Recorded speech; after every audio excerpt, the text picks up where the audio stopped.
अच्छा तुसी एक गल जिहड़ी विच कही सी जिहड़ी आपां मैं तुहानूं याद कराउणा तुसी कहा सी भी इहनूं पंजाब पुलिस नहीं रोक सकदी इहनूं CM नहीं रोक सकदा भी ਇਹ ਡੀਪ ਸਟੇਟ ਕੰਮ ਕਰਦੀ ਇਹਦੇ ਲਈ ਤੁਸੀਂ ਪਿਛੋਕੜੇ ਦਾ ਕੀ ਤੁਸੀਂ ਕੋਈ ਗੱਲ ਕਰਨ ਲੱਗੇ ਸੀ ਮੈਂ ਤੁਹਾਨੂੰ ਕਿਹਾ ਸੀ ਵੀ ਖੋਲ ਕੇ ਦੱਸੋ ਇਹ ਗੱਲ ਨੂੰ ਜਿਹੜਾ ਚਿੱਟਾ ਹੈ ਜਾਂ ਇਹ ਸਮੈਕ ਹੈ ਜਾਂ ਮੈਡੀਕਲ ਨਸ਼ੇ ਉਸ ਤੋਂ ਪਹਿਲਾਂ ਜਿਹੜਾ ਸੀਗਾ ਸਾਡੇ ਕੋਲ ਕੀ ਸੀਗਾ ਜਾਂ ਸ਼ਰਾਬ ਉਸ ਤੋਂ ਉਹਦੇ ਨਾਲ ਕਿਹੜਾ ਨਸ਼ਾ ਸੀਗਾ ਸਾਡੇ ਕੋਲ ਜੇ ਅਸੀਂ ਉਹਨੂੰ ਨਸ਼ਾ ਕਹਿ ਦਿੰਦੇ ਤਾਂ ਅਫੀਮ ਸੀਗੀ ਜੀ ਅਫੀਮ ਇੱਕ ਇਹੋ ਜਿਹੀ ਚੀਜ਼ ਸੀ ਵੀ ਉਹਨੂੰ ਤੁਸੀਂ ਜੇ ਆਮ ਹਰ ਬੰਦਾ ਤਾਂ ਖਾਂਦਾ ਨਹੀਂ ਸੀਗਾ ਅਫੀਮ ਨੂੰ ਕੋਈ ਬੰਦਾ ਯੂਜ਼ ਕਰਦਾ ਸੀਗਾ ਅਫੀਮ ਲੋਕ ਵੈਸੇ ਹੀ ਤਕੜੇ ਸੀ ਕੋਈ ਘਿਓ ਖਾਂਦਾ ਸੀ ਕੋਈ ਦੁੱਧ ਪੀਂਦਾ ਸੀ ਕੋਈ ਖੁਰਾਕਾਂ ਚੰਗੀਆਂ ਸੀਗੀਆਂ ਜ਼ਰੂਰਤ ਪੈਂਦੀ ਨਹੀਂ ਸੀਗੀ ਕਿਸੇ ਨਸ਼ੇ ਦੀ ਅਤੇ ਜਿਹਨੂੰ ਕਦੇ ਲੱਗਦਾ ਵੀ ਸੀ ਵੀ ਮੈਨੂੰ ਜ਼ਰੂਰਤ ਪੈਂਦੀ ਉਹ ਥੋੜ੍ਹੀ ਬਹੁਤੀ ਅਫੀਮ ਖਾਂਦਾ ਸੀਗਾ ਅਤੇ ਜਿਹੜਾ ਅਫੀਮ ਨੂੰ ਰੋਕਿਆ ਗਿਆ ਕਿਉਂਕਿ ਦੂਸਰੇ ਨਸ਼ਿਆਂ ਨੂੰ ਉਭਾਰਿਆ ਜਾ ਸਕੇ ਅੱਛਾ ਫੀਮ ਨੂੰ ਰੋਕ ਕੇ ਦੂਜਿਆਂ ਮਤਲਬ ਜੇ ਉਹ ਰੁਕੂਗਾ ਤਾਂ ਦੂਜੇ ਨੂੰ ਸਪੇਸ ਮਿਲੇਗੀ ਸਿੰਪਲ ਜੀ ਗੱਲ ਹੈ ਜੀ ਵੀ ਇੱਕ ਚੀਜ਼ ਨੂੰ ਆਪਾਂ ਪਿੱਛੇ ਕਰਤਾ ਤਾਂ ਦੂਸਰੀ ਆਪਾਂ ਅੱਗੇ ਕਰਤੀ ਅੱਛਾ ਫੀਮ ਨੂੰ ਸਪੈਸ਼ਲੀ ਰੋਕਿਆ ਗਿਆ ਜੀ ਔਰ ਇਹਨੂੰ ਰੋਕਿਆ ਪੰਜਾਬ ਗਵਰਨਮੈਂਟ ਨੇ ਨਹੀਂ ਹੈ ਔਰ ਇੰਡੀਆ ਗਵਰਨਮੈਂਟ ਨੇ ਨਹੀਂ ਰੋਕਿਆ ਇਹਨੂੰ ਰੋਕਿਆ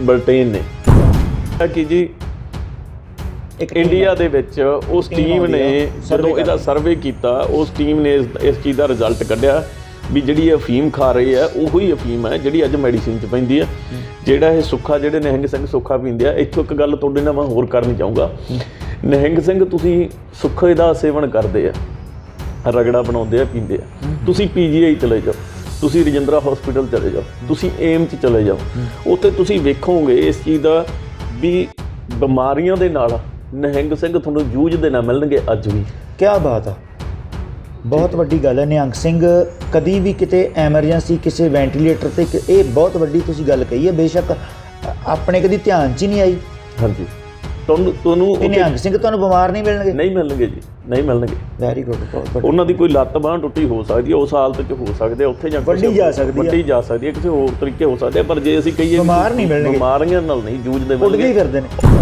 ਔਰ ਦੂਸਰੀ ਗੱਲ ਕੈਂਸਰ ਦਾ ਤਾਂ ਤੁਹਾਨੂੰ ਮਰੀਜ਼ ਮੈਨੂੰ ਲੱਗਦਾ ਨਹੀਂਗਾ ਵੀ ਤੁਸੀਂ 10,000 ਬੰਦੇ ਨੂੰ ਵੀ ਮਿਲ ਲਓ ਤੁਹਾਨੂੰ ਇੱਕ ਮਿਲ ਜੇ ਉਹਨਾਂ 'ਚੋਂ ਇਹ ਬੜੀ ਵੱਡੀ ਗੱਲ ਹੈ ਜੀ ਬਹੁਤ ਵੱਡੀ ਗੱਲ ਹੈ ਜੀ ਨੋਟ ਕਰਨ ਵਾਲੀ ਹੈ ਇਹ ਜੀ ਜਿੱਥੇ ਸਾਰਾ ਪੰਜਾਬ ਕੈਂਸਰ ਨਾਲ ਜੂਝੀ ਜਾਂਦਾ ਤੁਸੀਂ ਨਿਹੰਗ ਸਿੰਘ ਜਥੇਬੰਦੀਆਂ ਨੂੰ ਦੇਖੋ 10,000 ਬੰਦੇ 'ਚ ਵੀ ਇੱਕ ਤੁਹਾਨੂੰ ਮੁਸ਼ਕਲ ਨਾਲ ਮਿਲੂਗਾ ਜੇ ਮਿਲੂਗਾ ਪਹਿਲੀ ਗੱਲ ਮਿਲਣਾ ਨਹੀਂਗਾ ਜੀ ਲੱਖਾਂ ਦੀ ਗਿਣਤੀ 'ਚ ਕਿਤੇ ਮਿਲੂਗਾ ਜਾ ਕੇ ਇੱਕ ਅੱਧਾ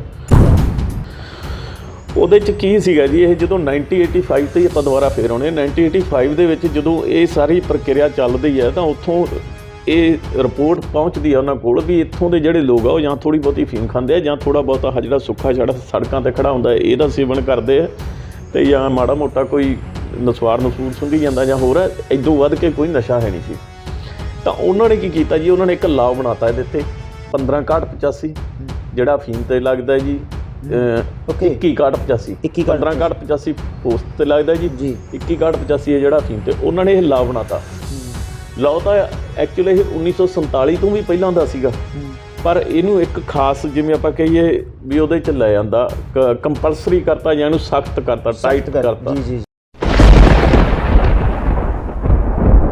ਵਾਹਿਗੁਰੂ ਜੀ ਕਾ ਖਾਲਸਾ ਵਾਹਿਗੁਰੂ ਜੀ ਕੀ ਫਤਿਹ ਤੁਸੀਂ ਦੇਖ ਰਹੇ ਹੋ ਗੁਰਬਾਣੀ ਅਖੰਡ ਬਾਣੀ ਚੈਨਲ 'ਤੇ ਮੈਂ ਹਾਂ ਬਖਸ਼ੀਸ਼ ਸਿੰਘ ਅਸੀਂ ਅੱਜ ਇੱਕ ਖਾਸ ਵਿਸ਼ੇ ਦੇ ਉੱਤੇ ਗੱਲ ਕਰਨ ਜਾ ਰਹੇ ਹਾਂ ਅਤੇ ਤੁਹਾਡੇ ਨਾਲ ਅਸੀਂ ਮੁਲਾਕਾਤ ਕਰਾਵਾਂਗੇ ਕੁਲਦੀਪ ਸਿੰਘ ਬਰਾੜ ਵੈਸੇ ਤਾਂ ਸਾਡੇ ਧਰਮ 'ਚ ਸਾਡੇ ਸਿੱਖਾਂ 'ਚ ਗੋਤ ਜਾਤ ਹੈ ਨਹੀਂ ਪਰ ਫਿਰ ਵੀ ਇੱਕ ਪਹਿਚਾਣ ਦੇਣ ਲਈ ਇੱਕ ਲਕਬ ਜਿਹੜਾ ਅਸੀਂ ਵਰਤ ਰਹੇ ਹਾਂ ਉਹ ਹੈ ਕੁਲਦੀਪ ਸਿੰਘ ਬਰਾੜ ਕੁਲਦੀਪ ਸਿੰਘ ਬਰਾੜ ਜਿਹੜੇ ਨੇ ਉਹਨਾਂ ਦਾ ਪਿਛੋਕੜ ਹੈਗਾ ਇਤਿਹਾਸ ਬਹੁਤ ਵੱਡਾ ਇਤਿਹਾਸ ਆ ਇਹਨਾਂ ਦੀ ਨਗਰੀ ਜਿਹੜੀ ਆ ਉਹਦਾ ਇਤਿਹਾਸ ਆਪਣੇ ਆਪ 'ਚ ਬਹੁਤ ਵੱਡਾ ਇਤਿਹਾਸ ਆ ਸਿੱਖ ਹਿਸਟਰੀ ਦੇ ਵਿੱਚ ਜੈਤੋਂ ਦਾ ਮੋਰਚਾ ਸਿੱਖਾਂ ਨੇ ਲਾਇਆ ਲੜਿਆ ਜਿੱਤਿਆ ਉਹ ਬੜੀਆਂ ਵੱਡੀਆਂ ਗੱਲਾਂ ਬਾਤਾਂ ਨੇ ਉਹ 'ਚ ਕਈ ਸ਼ਹਾਦਤਾਂ ਹੋਈਆਂ ਕਈ ਰੰਗ ਜਿਹੜੇ ਨੇ ਸਾਡੀ ਕੌਮ ਨੇ ਆਪਣੀ ਖੂਨ ਦੀ ਸ਼ਾਹੀ ਨਾਲ ਜਿਹੜੇ ਨੇ ਇਤਿਹਾਸ ਦੇ ਪੰਨਿਆਂ ਨੂੰ ਲਿਖਿਆ ਸੋ ਉੱਥੋਂ ਇਹ ਬਿਲੋਂਗ ਕਰਦੇ ਨੇ ਉੱਥੋਂ ਦੇ ਰਹਿਣ ਵਾਲੇ ਨੇ ਪੰਜਾਬੀ ਜੇ ਅਸੀਂ ਕਹੀਏ ਤਾਂ ਅਸੀਂ ਉਹਨਾਂ ਨਾਲ ਅੱਜ ਇੱਕ ਨਵੇਕਲੇ ਵਿਸ਼ੇ 'ਤੇ ਗੱਲ ਕਰਾਂਗੇ ਅਸੀਂ ਤੁਹਾਡੀ ਜਾਣ ਪਛਾਣ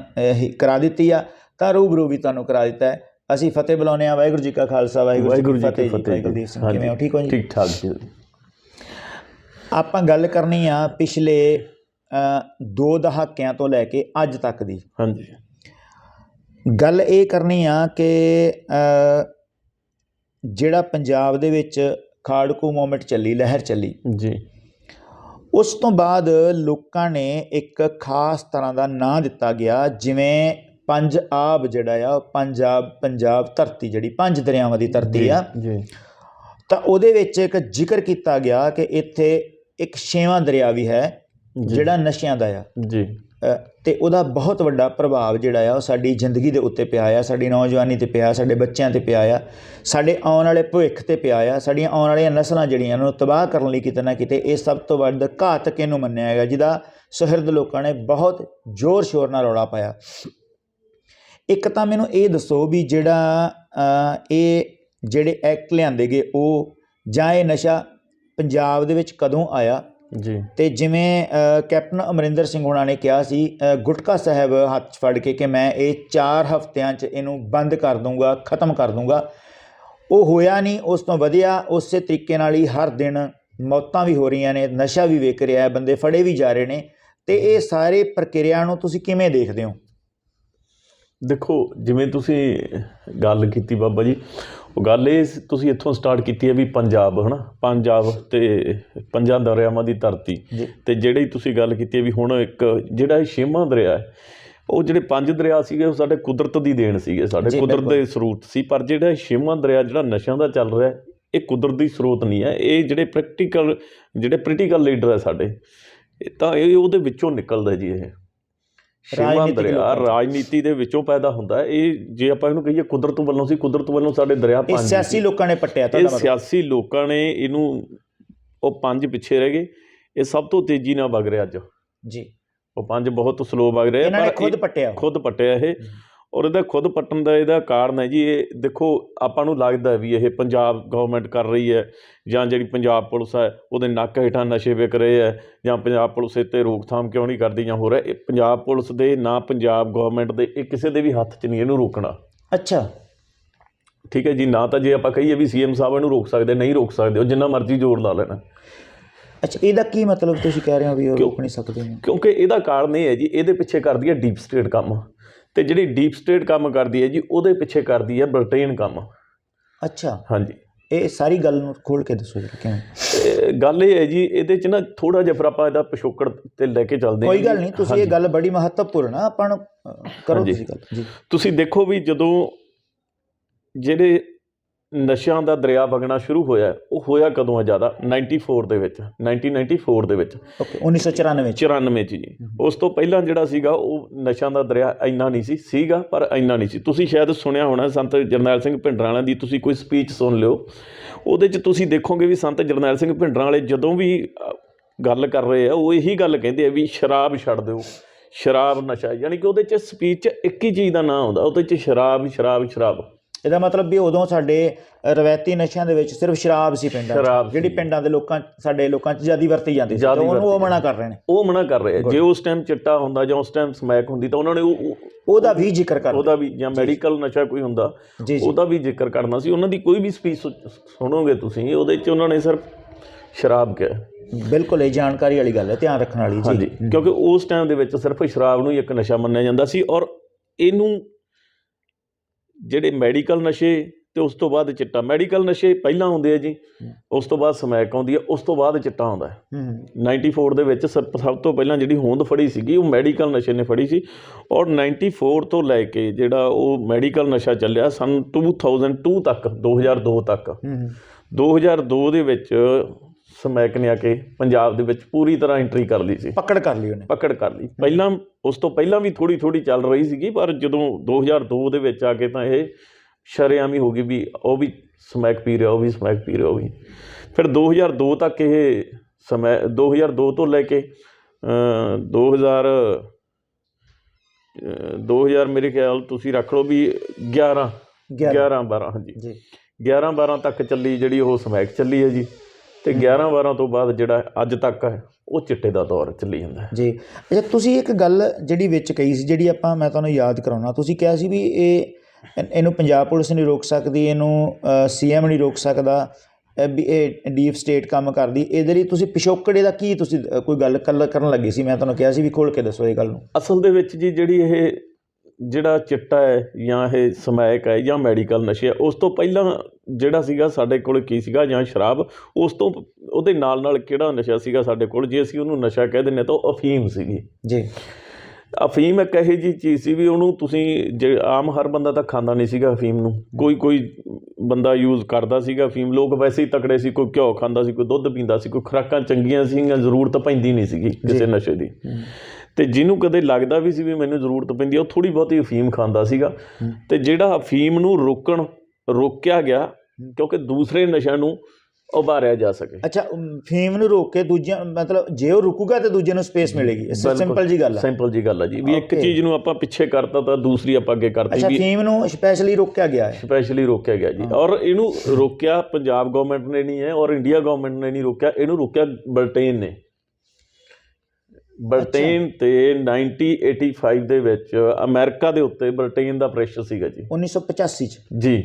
ਤੇ ਉਦੋਂ ਜਿਹੜੇ ਆਪਣੇ ਪ੍ਰਧਾਨ ਮੰਤਰੀ ਜੀ ਸੀ ਰਾਜੀਵ ਗਾਂਧੀ ਸੀ, ਤੇ ਜਿਹੜੇ ਆਪਣੇ ਰਾਸ਼ਟਰਪਤੀ ਸੀਗੇ ਉਹ ਗਿਆਨੀ ਜੈਲ ਸਿੰਘ ਸੀਗੇ। ਠੀਕ ਹੈ ਜੀ। ਤੇ ਉਸ ਟਾਈਮ ਅਮਰੀਕਾ ਨੂੰ ਬ੍ਰਿਟੇਨ ਨੇ ਇਹ ਗੱਲ ਕਹੀ ਵੀ ਬਾਕੀ ਸਾਰੀਆਂ ਕੰਟਰੀਆਂ ਜਿੱਥੇ ਉੱਥੇ ਬੜੀ ਸਾਡੀ ਜਿਹੜੀ ਦਵਾਈਆਂ ਦੀ ਜਿਹੜੀ ਮੈਡੀਸਿਨ ਆਪਾਂ ਕਹਿੰਦੇ ਆ ਵੀ ਉਹਦੀ ਲਾਗਤ ਬੜੀ ਹੈ, ਵਿਕ ਰਹੀ ਆ, ਧੜਾ ਵਿਕ ਰਹੀ ਆ, ਮੈਡੀਕਲ ਜਿਹੜਾ ਉਹਨਾਂ ਦਾ ਸੀਗਾ ਸੋਰਸਸ ਸੀਗੇ ਉਹਨਾਂ ਦੇ ਬਹੁਤ ਵੱਡੇ ਹਾਂਜੀ। ਤਾਂ ਬਾਕੀ ਸਾਰੀਆਂ ਕੰਟਰੀਆਂ ਦੇ ਵਿੱਚ ਉਹ ਬੜੀ ਉਹਦੀ ਲਾਗਤ ਸੀਗੀ। ਅਤੇ ਜਿਹੜਾ ਇੰਡੀਆ ਸੀ, ਇੰਡੀਆ ਦੇ ਵਿੱਚ ਜਿਹੜੀ ਮੈਡੀਸਿਨ ਸੀਗੀ ਉਹ ਤੁਹਾਨੂੰ ਵੀ ਸ਼ਾਇਦ ਇਸ ਗੱਲ ਦਾ ਤੁਸੀਂ ਧਿਆਨ ਮਾਰੋ ਪਤਾ ਹੋਊਗਾ ਵੀ 1985 ਤੋਂ ਪਹਿਲਾਂ ਇੰਡੀਆ ਦੇ ਵਿੱਚ ਕੋਈ ਬਹੁਤੀਆਂ ਬਿਮਾਰੀਆਂ ਨਹੀਂ ਸੀ। ਔਰ ਜੇ ਤੁਸੀਂ ਹੋਰ ਇਹਨੂੰ ਧਿਆਨ ਨਾਲ ਦੇਖੋ ਜੇ ਤਾਂ 1985 ਦੇ ਵਿੱਚ ਹੋਇਆ ਕੀ ਸੀਗਾ, 1985 ਦੇ ਵਿੱਚ ਬ੍ਰਿਟੇਨ ਨੇ ਅਮਰੀਕਾ ਤੋਂ ਟੀਮ ਬਣਾ ਕੇ ਇੱਕ ਇੰਡੀਆ ਦੇ ਵਿੱਚ ਭੇਜੀ। ਉਹ ਕਹਿੰਦੇ ਵੀ ਤੁਸੀਂ ਪਤਾ ਕਰੋ ਜਾ ਕੇ ਵੀ ਇੰਡੀਆ ਦੇ ਲੋਕ ਇਹੋ ਜਿਹਾ ਕੀ ਖਾਣ ਪਾਣ ਉਹਨਾਂ ਦਾ, ਜਾਂ ਕੀ ਉਹ ਇਹੋ ਜਿਹਾ ਵੀ ਉੱਥੇ ਬਿਮਾਰੀ ਕਿਉਂ ਘੱਟ ਆ। ਹਾਂਜੀ, ਤੇ ਦਵਾਈਆਂ ਦੀ ਲਾਗਤ, ਬਿਮਾਰੀ ਹੋਊਗੀ ਤੇ ਦਵਾਈਆਂ ਦੀ ਲਾਗਤ ਹੋਊਗੀ, ਤਾਂ ਮੈਡੀਸਨ ਅਸੀਂ ਭੇਜਾਂਗੇ ਜੀ। WHO ਜਿਹਦਾ ਸਿਸਟਮ ਹੈ ਸਾਰਾ ਜੀ। ਫਿਰ ਉਹ ਜਿਹੜੀਆਂ ਟੀਮਾਂ ਇੱਥੇ ਆਈਆਂ ਜੀ 1985 ਦੇ ਵਿੱਚ, ਤਾਂ ਉਸ ਟੀਮ ਨੇ ਆ ਕੇ ਦੇਖਿਆ, ਇੱਥੇ ਆ ਕੇ ਜੋ ਸਰਵਾ ਕੀਤੇ ਉਹਨਾਂ ਨੇ, ਕੋਈ ਥੋੜ੍ਹੀ ਬਹੁਤੀ ਅਫੀਮ ਖਾ ਰਿਹਾ, ਕੋਈ ਮਾੜਾ ਮੋਟਾ ਡੋਡਾ ਛਕੀ ਜਾਂਦਾ ਹੈ ਨਾ, ਚਮਚ ਜਾਂ ਕਾਰਡ ਤੁਸੀਂ ਕਹਿ ਲਓ ਲਾ ਲਿਆ ਕਿਸੇ ਨੇ ਜਾਂ ਹੋਰ। ਅਤੇ ਜੇ ਲੇਡੀਜ਼ ਹੈ ਕੋਈ ਉਹ ਥੋੜ੍ਹਾ ਬਹੁਤਾ ਨਸੂਰ ਵਗੈਰਾ ਇੱਦਾਂ ਸੀਗਾ ਅਦਰ ਸਟੇਟਾਂ ਦੇ ਵਿੱਚ, ਪੰਜਾਬ 'ਚ ਨਹੀਂ ਸੀ ਉਹ ਵੀ। ਠੀਕ ਹੈ ਜੀ। ਪਰ ਪੰਜਾਬ 'ਚ ਆਪਾਂ ਉਹ ਦੇਖਿਆ, ਪੰਜਾਬ 'ਚ ਮੈਂ ਆਪਦੇ ਅੱਖੀਂ ਦੇਖਿਆ, ਉਹ ਪੰਜਾਬ 'ਚ ਆ ਕੇ ਕਰਦੇ ਕੌਣ ਸੀ, ਜਿਹੜੇ ਆਪਣੇ ਆਹ ਗੱਡੀਆਂ ਜਿਹੀਆਂ ਲੈ ਕੇ ਬੰਜਾਰੇ ਜਿਹੇ ਹੁੰਦੇ ਆ ਵੀ, ਜਾਂ ਜੋ ਵੀ ਠੀਕ ਹੈ ਘੱਟ ਸੀਗਾ, ਉਹ ਘੱਟ ਸੀਗਾ, ਉਹਨਾਂ ਨੂੰ ਦੇਖਿਆ ਜਾਂਦਾ ਸੀਗਾ ਵੀ ਉਹ। ਤਾਂ ਉਸ ਟਾਈਮ ਦੇ ਵਿੱਚ ਹੋਇਆ ਕੀ ਜੀ, ਇੰਡੀਆ ਦੇ ਵਿੱਚ ਉਸ ਟੀਮ ਨੇ ਜਦੋਂ ਇਹਦਾ ਸਰਵੇ ਕੀਤਾ, ਉਸ ਟੀਮ ਨੇ ਇਸ ਚੀਜ਼ ਦਾ ਰਿਜ਼ਲਟ ਕੱਢਿਆ ਵੀ ਜਿਹੜੀ ਅਫੀਮ ਖਾ ਰਹੇ ਆ ਉਹੀ ਅਫੀਮ ਹੈ ਜਿਹੜੀ ਅੱਜ ਮੈਡੀਸਿਨ 'ਚ ਪੈਂਦੀ ਹੈ। ਜਿਹੜਾ ਇਹ ਸੁੱਖਾ, ਜਿਹੜੇ ਨਿਹੰਗ ਸਿੰਘ ਸੁੱਖਾ ਪੀਂਦੇ ਆ, ਇੱਥੋਂ ਇੱਕ ਗੱਲ ਤੁਹਾਡੇ ਨਾਲ ਮੈਂ ਹੋਰ ਕਰਨੀ ਚਾਹੂੰਗਾ। ਨਿਹੰਗ ਸਿੰਘ ਤੁਸੀਂ ਸੁੱਖੇ ਦਾ ਸੇਵਨ ਕਰਦੇ ਆ, ਰਗੜਾ ਬਣਾਉਂਦੇ ਆ, ਪੀਂਦੇ ਆ। ਤੁਸੀਂ PGI ਚਲੇ ਜਾਓ, ਤੁਸੀਂ ਰਜਿੰਦਰਾ ਹਸਪੀਟਲ ਚਲੇ ਜਾਓ, ਤੁਸੀਂ ਏਮਸ ਚਲੇ ਜਾਓ, ਉੱਥੇ ਤੁਸੀਂ ਵੇਖੋਗੇ ਇਸ ਚੀਜ਼ ਦਾ ਵੀ ਬਿਮਾਰੀਆਂ ਦੇ ਨਾਲ ਨਿਹੰਗ ਸਿੰਘ ਤੁਹਾਨੂੰ ਜੂਝਦੇ ਨਾ ਮਿਲਣਗੇ ਅੱਜ ਵੀ। ਕਿਆ ਬਾਤ ਆ, ਬਹੁਤ ਵੱਡੀ ਗੱਲ ਹੈ। ਨਿਹੰਗ ਸਿੰਘ ਕਦੀ ਵੀ ਕਿਤੇ ਐਮਰਜੈਂਸੀ ਕਿਸੇ ਵੈਂਟੀਲੇਟਰ 'ਤੇ, ਇਹ ਬਹੁਤ ਵੱਡੀ ਤੁਸੀਂ ਗੱਲ ਕਹੀ ਹੈ, ਬੇਸ਼ੱਕ ਆਪਣੇ ਕਦੀ ਧਿਆਨ 'ਚ ਹੀ ਨਹੀਂ ਆਈ। ਹਾਂਜੀ, ਤੁਹਾਨੂੰ ਨਿਹੰਗ ਸਿੰਘ ਤੁਹਾਨੂੰ ਬਿਮਾਰ ਨਹੀਂ ਮਿਲਣਗੇ ਜੀ, ਨਹੀਂ ਮਿਲਣਗੇ। ਵੈਰੀ ਗੁੱਡ, ਬਹੁਤ ਵੱਡੀ। ਉਹਨਾਂ ਦੀ ਕੋਈ ਲੱਤ ਬਾਂਹ ਟੁੱਟੀ ਹੋ ਸਕਦੀ ਹੈ, ਉਸ ਹਾਲਤ 'ਚ ਹੋ ਸਕਦੇ, ਉੱਥੇ ਜਾਂ ਵੱਢੀ ਜਾ ਸਕਦੀ ਹੈ, ਕਿਸੇ ਹੋਰ ਤਰੀਕੇ ਹੋ ਸਕਦੇ, ਪਰ ਜੇ ਅਸੀਂ ਕਹੀਏ ਬਿਮਾਰ ਨਹੀਂ ਮਿਲਣਗੇ, ਬਿਮਾਰੀਆਂ ਨਾਲ ਨਹੀਂ ਜੂਝਦੇ ਮਿਲਣਗੇ। ਔਰ ਦੂਸਰੀ ਗੱਲ, ਕੈਂਸਰ ਦਾ ਤਾਂ ਤੁਹਾਨੂੰ ਮਰੀਜ਼ ਮੈਨੂੰ ਲੱਗਦਾ ਨਹੀਂ ਗਾ ਵੀ ਤੁਸੀਂ 10,000 ਬੰਦੇ ਨੂੰ ਵੀ ਮਿਲ ਲਓ, ਤੁਹਾਨੂੰ ਇੱਕ ਮਿਲ ਜੇ ਉਹਨਾਂ 'ਚੋਂ। ਬੜੀ ਵੱਡੀ ਗੱਲ, ਬਹੁਤ ਵੱਡੀ ਗੱਲ ਹੈ ਜੀ, ਨੋਟ ਕਰਨ ਵਾਲੀ ਹੈ ਇਹ ਜੀ। ਜਿੱਥੇ ਸਾਰਾ ਪੰਜਾਬ ਕੈਂਸਰ ਨਾਲ ਜੂਝੀ ਜਾਂਦਾ, ਤੁਸੀਂ ਨਿਹੰਗ ਸਿੰਘ ਜਥੇਬੰਦੀਆਂ ਨੂੰ ਦੇਖੋ, 10,000 ਬੰਦੇ 'ਚ ਵੀ ਇੱਕ ਤੁਹਾਨੂੰ ਮੁਸ਼ਕਲ ਨਾਲ ਮਿਲੂਗਾ, ਜੇ ਮਿਲੂਗਾ, ਪਹਿਲੀ ਗੱਲ ਮਿਲਣਾ ਨਹੀਂ ਗਾ ਜੀ, ਲੱਖਾਂ ਦੀ ਗਿਣਤੀ 'ਚ ਕਿਤੇ ਮਿਲੂਗਾ ਜਾ ਕੇ ਇੱਕ ਅੱਧਾ। ਉਹਦੇ 'ਚ ਕੀ ਸੀਗਾ ਜੀ, ਇਹ ਜਦੋਂ 1985 ਤੇ ਹੀ ਆਪਾਂ ਦੁਬਾਰਾ ਫੇਰ ਆਉਣੇ, 1985 ਦੇ ਵਿੱਚ ਜਦੋਂ ਇਹ ਸਾਰੀ ਪ੍ਰਕਿਰਿਆ ਚੱਲਦੀ ਹੈ ਤਾਂ ਉੱਥੋਂ ਇਹ ਰਿਪੋਰਟ ਪਹੁੰਚਦੀ ਆ ਉਹਨਾਂ ਕੋਲ ਵੀ ਇੱਥੋਂ ਦੇ ਜਿਹੜੇ ਲੋਕ ਆ ਉਹ ਜਾਂ ਥੋੜ੍ਹੀ ਬਹੁਤੀ ਅਫੀਮ ਖਾਂਦੇ ਆ, ਜਾਂ ਥੋੜ੍ਹਾ ਬਹੁਤਾ ਜਿਹੜਾ ਸੁੱਖਾ ਛੜਾ ਸੜਕਾਂ 'ਤੇ ਖੜ੍ਹਾ ਹੁੰਦਾ ਇਹਦਾ ਸੇਵਨ ਕਰਦੇ ਆ, ਅਤੇ ਜਾਂ ਮਾੜਾ ਮੋਟਾ ਕੋਈ ਨਸੂਰ ਸੁੰਘੀ ਜਾਂਦਾ ਜਾਂ ਹੋਰ ਹੈ, ਇੱਦੋਂ ਵੱਧ ਕੇ ਕੋਈ ਨਸ਼ਾ ਹੈ ਨਹੀਂ ਸੀ।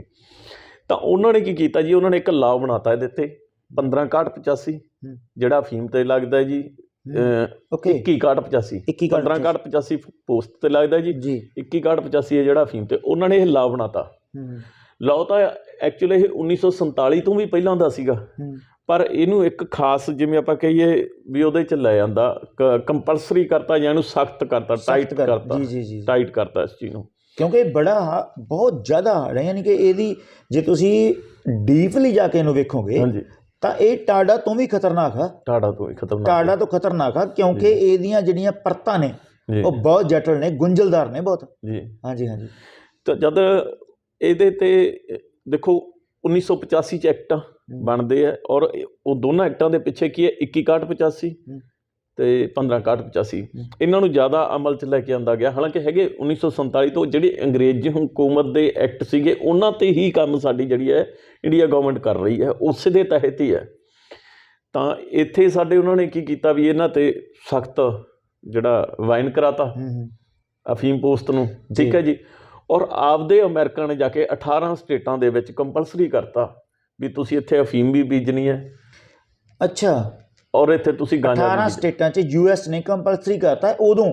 ਬਿਲਕੁਲ ਜੀ, ਉੱਥੇ ਕੰਪਲਸਰੀ ਹੈ ਜੀ ਉਦੋਂ ਤੋਂ ਲੈ ਕੇ ਹੁਣ ਤੱਕ ਵੀ ਤੁਸੀਂ ਇੱਥੇ ਗਾਂਜਾ ਵੀ ਬੀਜਣਾ 18 ਸਟੇਟਾਂ ਦੇ ਵਿੱਚ, ਤੇ ਤੁਸੀਂ ਅਫੀਮ ਵੀ ਬੀਜਣੀ ਹੈ। ਅੱਛਾ, ਵੀ ਸਾਡੇ ਲੋਕ ਉਹਨਾਂ ਨੇ ਇਹ ਚੀਜ਼ ਵੇਖ ਲਈ ਵੀ ਬਿਮਾਰੀਆਂ ਤੋਂ ਮੁਕਤ ਹੋਣ ਜੀ, ਦਵਾਈ ਘੱਟ ਲੱਗੇ ਜੀ, ਤੰਦਰੁਸਤ ਰਹਿਣ, ਵੀ ਉਹਨਾਂ ਦਾ ਜਿਹੜਾ ਫਾਰਮੂਲਾ ਹੈ, ਜਿਹੜਾ ਉਹਨਾਂ ਨੇ ਇੱਥੋਂ ਜਾ ਕੇ ਸਟੇਟਮੈਂਟ ਉੱਥੇ ਦਿੱਤੀ, ਉਹਦੇ ਆਧਾਰ ਤੋਂ ਉਹਨਾਂ ਨੇ ਜਿਹੜਾ ਪਾਸ ਕੀਤਾ ਵੀ ਸਾਡੀ ਟੀਮ ਨੇ ਆਹ ਵਰਕ ਕੀਤਾ ਤੇ ਉੱਥੋਂ ਆਹ ਸਿੱਟੇ ਨਿਕਲੇ ਨੇ ਇਸ ਭਾਰਤ ਸਟੇਟ ਦੇ ਵਿੱਚੋਂ। ਜੀ ਜੀ ਜੀ। ਦੇਖੋ ਅਫੀਮ ਦੀ ਹਿਸਟਰੀ ਜਿਹੜੀ ਹੈਗੀ ਹੈ ਜੀ, ਅਫੀਮ ਦੀ ਹਿਸਟਰੀ 5000 ਸਾਲ ਪਹਿਲਾਂ ਦੀ ਹੈ, ਕੋਈ 5000 ਸਾਲ ਪਹਿਲਾਂ। ਹਾਂਜੀ, ਓਕੇ। ਬਾਈ ਇਹ ਗੱਲ ਜ਼ਰੂਰ ਦੱਸਿਓ, ਅਫੀਮ ਇਹਦਾ ਮਤਲਬ ਕਿ ਜਿਹੜੀ ਮਦਰ ਭੂਮੀ ਜਿਹਨੂੰ ਮਾਂ ਕਹਿੰਦੇ ਆ, ਉਹ ਕਿੱਥੋਂ ਇਹ ਪੈਦਾ ਹੋਈ ਤੇ ਕਿਵੇਂ ਇਹ ਘੁੰਮਦੀ ਘੁਮਾਉਂਦੀ ਇੱਥੇ ਆਈ, ਸਾਰੀ ਇਹ ਗੱਲ ਸਾਨੂੰ ਦੱਸੋ ਜੀ। ਇਰਾਨ ਤੋਂ ਪੈਦਾ ਹੋਈ ਜੀ ਆਪਣੇ ਇੰਡੀਆ ਦੇ, ਜੇ ਆਪਾਂ ਉਦੋਂ ਇੰਡੀਆ ਪਾਕਿਸਤਾਨ ਸੇਮ ਹੀ ਸੀਗਾ। ਅੱਛਾ, ਪਹਿਲਾਂ ਇਰਾਨ 'ਚ ਇਹਦੀ ਜਿਹੜੀ ਮਤਲਬ ਕਿ ਜਿਹੜੀ ਮਾਂ ਆ ਜਿੱਥੋਂ ਇਹ ਪੈਦਾ ਹੁੰਦੀ ਆ, ਉਸ ਮਾਂ ਧਰਤੀ ਜਿਹੜੀ ਇਹਦੀ ਆ, ਉਹ ਅਫੀਮ ਦੀ ਜਿਹੜੀ ਇਰਾਨ ਆ, ਇਰਾਨ ਤੋਂ ਮਿਸਰ ਜਾਂਦੀ ਹੈ ਜੀ।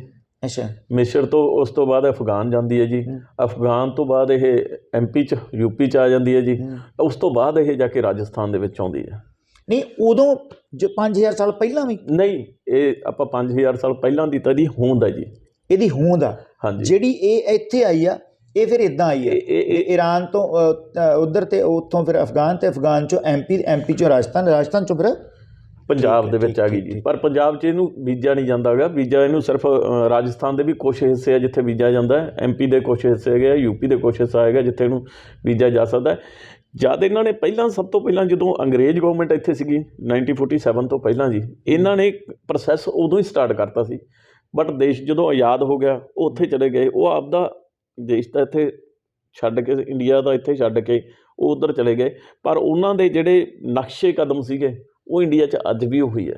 ਜਿਹੜੇ ਉਹਨਾਂ ਦਾ ਕਾਨੂੰਨ ਸੀ, ਖਰੜਾ ਸੀ, ਜਾਂ ਜਿਹੜੀਆਂ ਮੱਦਾਂ ਸਨ ਜਿੱਤੇ ਉਹ ਕੰਮ ਕਰਦੇ ਨੇ, ਸਟੇਟ ਨੂੰ ਚਲਾਉਂਦੇ ਨੇ, ਜਿਉਂ ਦਾ ਤੂੰ ਆ ਜੀ।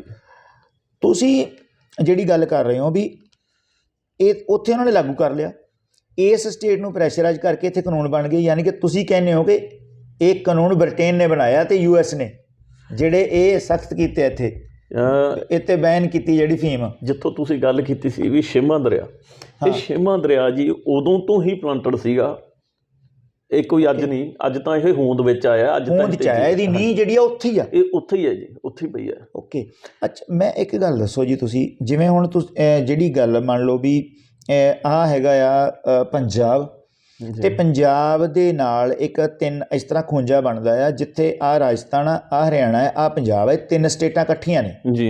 ਇਹ 3 ਸਟੇਟਾਂ ਦਾ ਖੂੰਜਾ ਹੈ ਇੱਕ ਜੀ, ਨਾਰਨੌਲ ਦੇ ਕੋਲ ਜਾਂ ਡੱਬ ਵਾਲੀ ਚਲੇ ਜੀ, ਆਪਾਂ ਇਹ ਇਕੱਠੇ ਨੇ ਜੀ ਜੀ।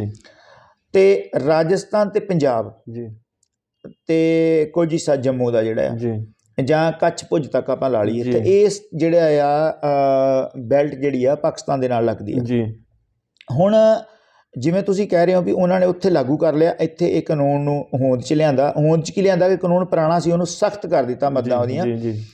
ਤਾਂ ਇਹਦੇ ਵਿੱਚ ਰਾਜਸਥਾਨ ਦੇ ਵਿੱਚ ਇਹ ਖੇਤੀ ਹੁੰਦੀ ਆ, UP ਦੇ ਕੁਛ ਹਿੱਸਿਆਂ 'ਚ ਖੇਤੀ ਹੁੰਦੀ ਆ, MP ਦੇ ਕੁਛ ਹਿੱਸਿਆਂ 'ਚ ਖੇਤੀ ਹੁੰਦੀ ਆ।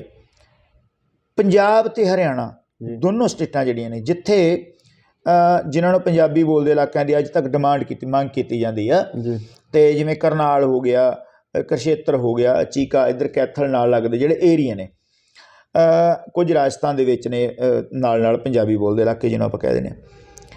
ਤੇ ਇਹ ਤੇ ਪੰਜਾਬ ਹੁਣ ਆ ਇੱਕੋ ਹੀ ਕੰਟਰੀ ਆ, ਭਾਰਤ ਇੱਕ ਕੰਟਰੀ ਆ, ਜੀ ਇੱਕ ਕੰਟਰੀ ਦੇ ਵੱਖ-ਵੱਖ ਸਟੇਟਾਂ ਨੇ। ਵੈਸੇ ਤਾਂ ਇਹਨੂੰ ਇੱਕ ਕੰਟਰੀ ਕਦੀ ਕਿਹਾ ਨਹੀਂ ਗਿਆ, ਪਰ ਫਿਰ ਵੀ ਜੇ ਅੱਜ ਆਪਾਂ ਸੋਚੀਏ ਤਾਂ ਉਹ ਕਹਿੰਦੇ ਨੇ ਵੀ ਇੱਕ ਕੰਟਰੀ ਹੈ। ਜੀ ਜੀ ਤਾਂ ਆਹ ਸਟੇਟ ਦੇ ਵਿੱਚ ਅਫੀਮ ਹੋ ਰਹੀ ਆ, ਜੀ ਇੱਥੇ ਕਿਸੇ ਬੰਦੇ ਦੇ ਉੱਤੇ ਇਹ 6185 ਵਾਲਾ ਪਰਚਾ ਦਰਜ ਨਹੀਂ ਹੁੰਦਾ ਹੈਗਾ। ਜੀ ਉੱਥੇ ਚੋਰੀ ਦਾ ਹੋ ਸਕਦਾ ਹੈ, ਜੀ 420 ਦਾ ਹੋ ਸਕਦਾ ਕਿ ਦਵਾਈ ਚੋਰੀ ਕਰ ਲਈ ਜਾਂ ਕੁਛ ਕਰ ਲਿਆ, ਐ ਜੇ ਉਹਨੂੰ ਮੈਡੀਸਨ ਹੀ ਖੇਤੀ ਉਗਾਈ ਜਾਂਦੀ ਆ। ਜੀ ਪਰ ਜਦੋਂ ਉਹ ਬੰਦਾ ਪੰਜਾਬ 'ਚ ਵੜਦਾ ਹੀ ਆ ਜੀ ਤਾਂ ਉਹ ਤੋਂ ਕਿਲੋ 2 ਕਿਲੋ ਜਾਂ ਕੁਛ ਵੀ ਉਹ ਤੋਂ ਫੜੀ ਜਾਂਦੀ ਆ, ਜਿਹੜਾ ਲੋਕਾਂ ਨੂੰ ਆਦੀ ਕਰ ਦਿੱਤਾ ਗਿਆ ਇੱਥੇ। ਜੀ ਤਾਂ ਉਹ ਪੰਜਾਬ ਦੇ ਜਿਹੜੇ ਲੋਕ ਨੇ ਉਹਨਾਂ 'ਤੇ ਇੰਨੀ ਸਖਤੀ ਨਾਲ ਇਹ ਮਤਲਬ ਕਿ ਕਾਨੂੰਨ ਲਾਗੂ ਹੁੰਦਾ ਕਿ ਉਹ ਉਮਰਾਂ ਉਹਨਾਂ ਦੀਆਂ ਬੀਤ ਜਾਂਦੀਆਂ ਨੇ, 10-10 12-12 ਸਾਲ ਜਿਹੜਾ ਆ ਉਹ ਜੇਲ੍ਹ 'ਚ ਰਹਿੰਦੇ ਨੇ।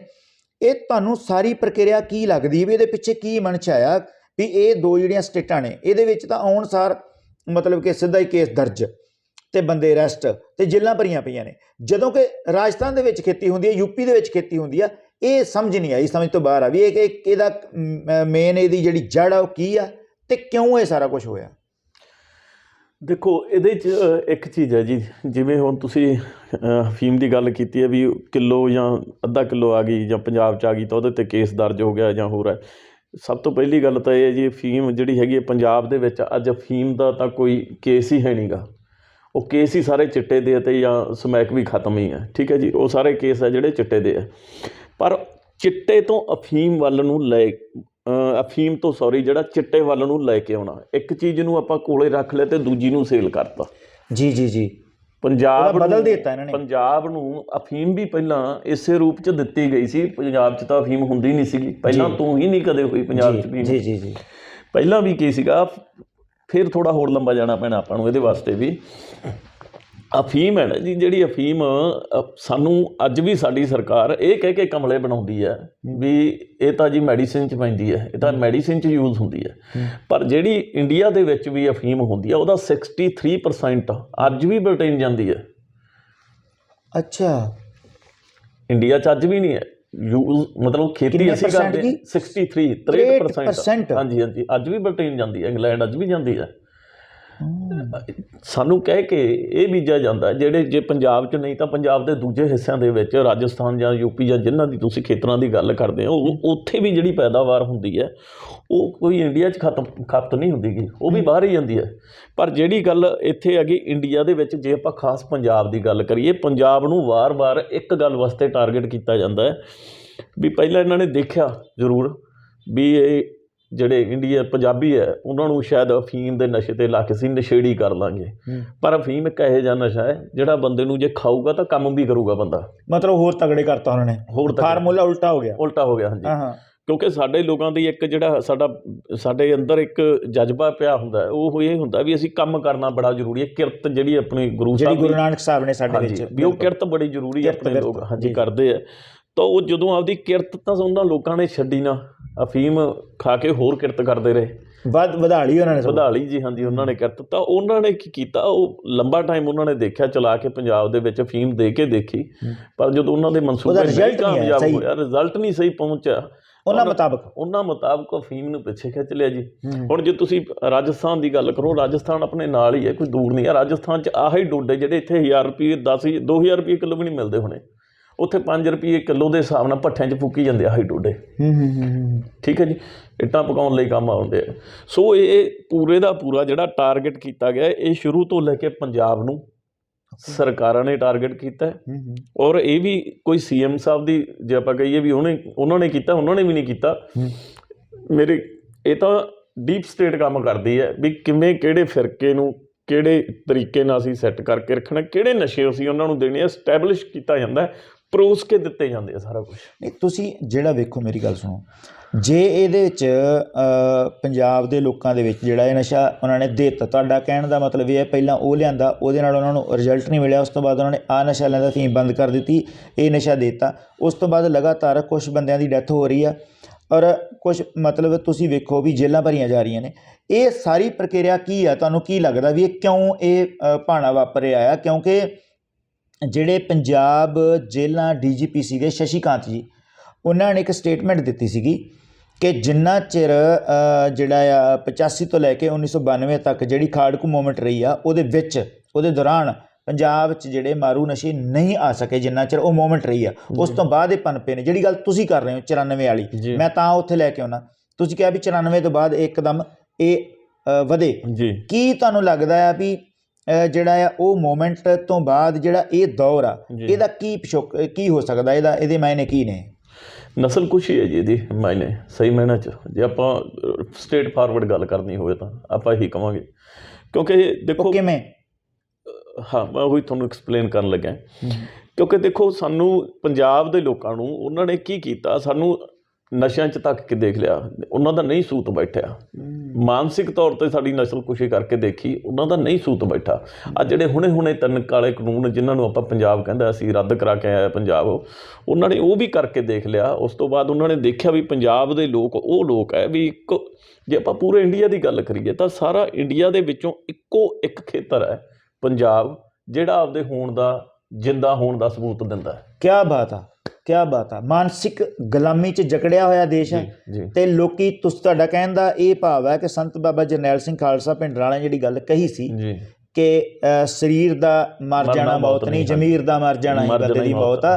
ਤੁਸੀਂ ਕਹਿ ਰਹੇ ਹੋ ਕਿ ਬਾਕੀ ਜਿੰਦਾ ਹੋਣ ਦਾ ਸਬੂਤ ਮਤਲਬ ਪੰਜਾਬ ਦੇ ਲੋਕ ਜਿਉਂਦੇ ਨੇ ਗੈਰਤ ਕਰਕੇ, ਜ਼ਮੀਰ ਕਰਕੇ, ਤੇ ਬਾਕੀ ਜਿਹੜੀਆਂ ਸਟੇਟਾਂ ਨੇ ਉਹ ਜ਼ਮੀਰ ਕਰਕੇ ਮੌਤ ਹੋ ਚੁੱਕੀ ਹੈ ਉਹਨਾਂ ਦੀ। ਕਿਉਂਕਿ ਮੌਤ ਹੋ ਚੁੱਕੀ ਹੈ ਤਾਂ ਨਹੀਂ ਬੋਲਦੇ, ਤੁਹਾਡਾ ਮਤਲਬ ਇਹ? ਜੀ ਬਿਲਕੁਲ ਬਿਲਕੁਲ। ਦੇਖੋ ਕਈ ਚੀਜ਼ਾਂ ਜੀ, ਇੱਥੇ ਨਸ਼ਾ ਵੀ ਦੇਖ ਕੇ ਵੇਖ ਲਿਆ ਇਹਨਾਂ ਨੇ ਅਤੇ ਸਾਡਾ ਮੈਂਟਲੀ ਤੌਰ 'ਤੇ ਵੀ ਸਾਨੂੰ ਇਹਨਾਂ ਨੇ ਜੋ ਕੁਛ ਕਰਨਾ ਸੀ ਆਪਦਾ, ਇਹਨਾਂ ਨੇ ਫਲਸਫੇ ਸਾਡੇ ਉੱਥੋਂ ਜਿਹੜੇ ਸੀਗੇ ਉਹ ਇਰਦ ਗੁਰਦ ਕਰਨ ਦੀ ਕੋਸ਼ਿਸ਼ ਕੀਤੀ। ਔਰ ਸਾਨੂੰ ਨਵੇਂ ਆਪਦੇ ਜਿਹੜੇ ਇਹਨਾਂ ਦੇ ਏਜੰਡੇ ਸੀ ਸਾਡੇ ਸਕੂਲਾਂ 'ਚ ਵੀ ਉਹ ਲੈ ਕੇ ਆਉਂਦੇ।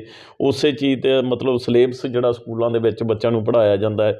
ਬਹੁਤ ਸਾਰੇ ਇਹੋ ਜਿਹੇ ਲੇਖ ਹੈ ਜਿਹੜੇ ਕਿਤਾਬਾਂ ਕਾਪੀਆਂ 'ਚੋਂ ਬਾਹਰ ਹੀ ਚਾਰੇ ਪਾਸਿਓਂ ਘੇਰਾ ਪਾਉਣ ਦੀ ਕੋਸ਼ਿਸ਼, ਚਾਰੇ ਪਾਸਿਓਂ ਮਤਲਬ ਕੋਈ ਇੱਕ ਸਾਈਡ ਤੋਂ ਨਹੀਂ, 1 ਬਾਈ 1 ਇਹਨਾਂ ਨੇ ਚਾਰੇ ਪਾਸਿਓਂ ਦੇਖਿਆ ਕਰਕੇ। ਪਰ ਐਟ ਲਾਸਟ ਇਹਨਾਂ ਨੂੰ ਇਸ ਚੀਜ਼ ਦਾ ਰਿਜ਼ਲਟ ਕਦੋਂ ਮਿਲਿਆ? ਆ ਜਿਹੜਾ ਆਪਣਾ ਹੁਣ ਦਿੱਲੀ ਦੇ ਵਿੱਚ ਅੰਦੋਲਨ ਸੀ, ਉੱਥੇ ਜਾ ਕੇ ਇਹਨਾਂ ਨੂੰ ਪਤਾ ਲੱਗਿਆ ਵੀ ਸਾਡੀ ਇਹਨਾਂ ਦੀ ਇਹ 100 ਸਾਲ ਦੀ ਚੱਲ ਰਹੀ ਹੈ, 100 ਸਾਲ ਦੇ ਨੇੜੇ ਤੇੜੇ ਹੈ ਜੀ ਇਹ ਪ੍ਰਕਿਰਿਆ ਜਿਹੜੀ ਚੱਲ ਰਹੀ ਹੈ। ਠੀਕ ਹੈ ਜੀ, ਡੀਪ ਸਟੇਟ ਦੀ ਮਤਲਬ ਫੇਲ ਹੋਏ ਇਹਨਾਂ ਨੇ, ਸੋਚ ਲਿਆ ਵੀ ਅਸੀਂ ਫੇਲ ਹੋ ਗਏ ਹਾਂ। ਬਿਲਕੁਲ ਜੀ, ਇਹ ਤਾਂ ਦੁਬਾਰਾ ਫਿਰ ਇਹ ਤਾਂ 4 ਦਿਨ ਆ ਆਪਣੇ ਇਲੈਕਸ਼ਨ ਦੇ ਆ, ਸਾਡੇ ਜਿਹੜੇ ਬੰਦਿਆਂ ਨੂੰ ਉੱਥੋਂ ਖੁਸ਼ ਕਰਕੇ ਭੇਜਿਆ। ਠੀਕ ਹੈ ਜੀ, ਤਾਂ ਉਹ ਤਾਂ ਥੋੜ੍ਹੇ ਦਿਨ ਇਲੈਕਸ਼ਨ ਦੇ ਆ, ਇਲੈਕਸ਼ਨ ਤੋਂ ਬਾਅਦ ਫਿਰ ਉਹੀ ਹਾਲ ਹੈ, ਫਰਕ ਤਾਂ ਕੁਛ ਵੀ ਨਹੀਂ। ਉਹੀ ਹਾਲ ਵਾਲੀ ਗੱਲ ਜਿਹੜੀ ਤੁਸੀਂ ਕਹਿੰਦੇ ਹੋ, ਕਿਉਂਕਿ ਉਹ ਤਾਂ ਕਾਨੂੰਨ ਆਏ ਤੇ ਕਾਨੂੰਨ ਵਾਪਸ ਹੋ ਗਏ ਜੀ। ਪਰ ਬਾਕੀ ਜਿਹੜੀ ਗੱਲ ਆ ਉਹ ਤਾਂ ਜਿਉਂਦੀ ਤੋਂ ਆ, ਉਹ ਤਾਂ ਪਾਣੀਆਂ ਦਾ ਮਸਲਾ, ਬਿਜਲੀ ਦਾ ਮਸਲਾ, ਕਰਜ਼ੇ ਦਾ ਮਸਲਾ, ਸਟੇਟ 'ਤੇ ਕਿੰਨੀਆਂ ਗੱਲਾਂ ਨੇ ਹੈ ਨਾ ਜਿਹੜੀਆਂ ਉਹ ਤਾਂ ਉੱਥੇ ਦੇ ਉੱਥੇ ਖੜੀਆਂ ਨੇ। ਚਲੋ ਇਹ ਆਪਣਾ ਵਿਸ਼ਾ ਨਹੀਂ ਅੱਜ।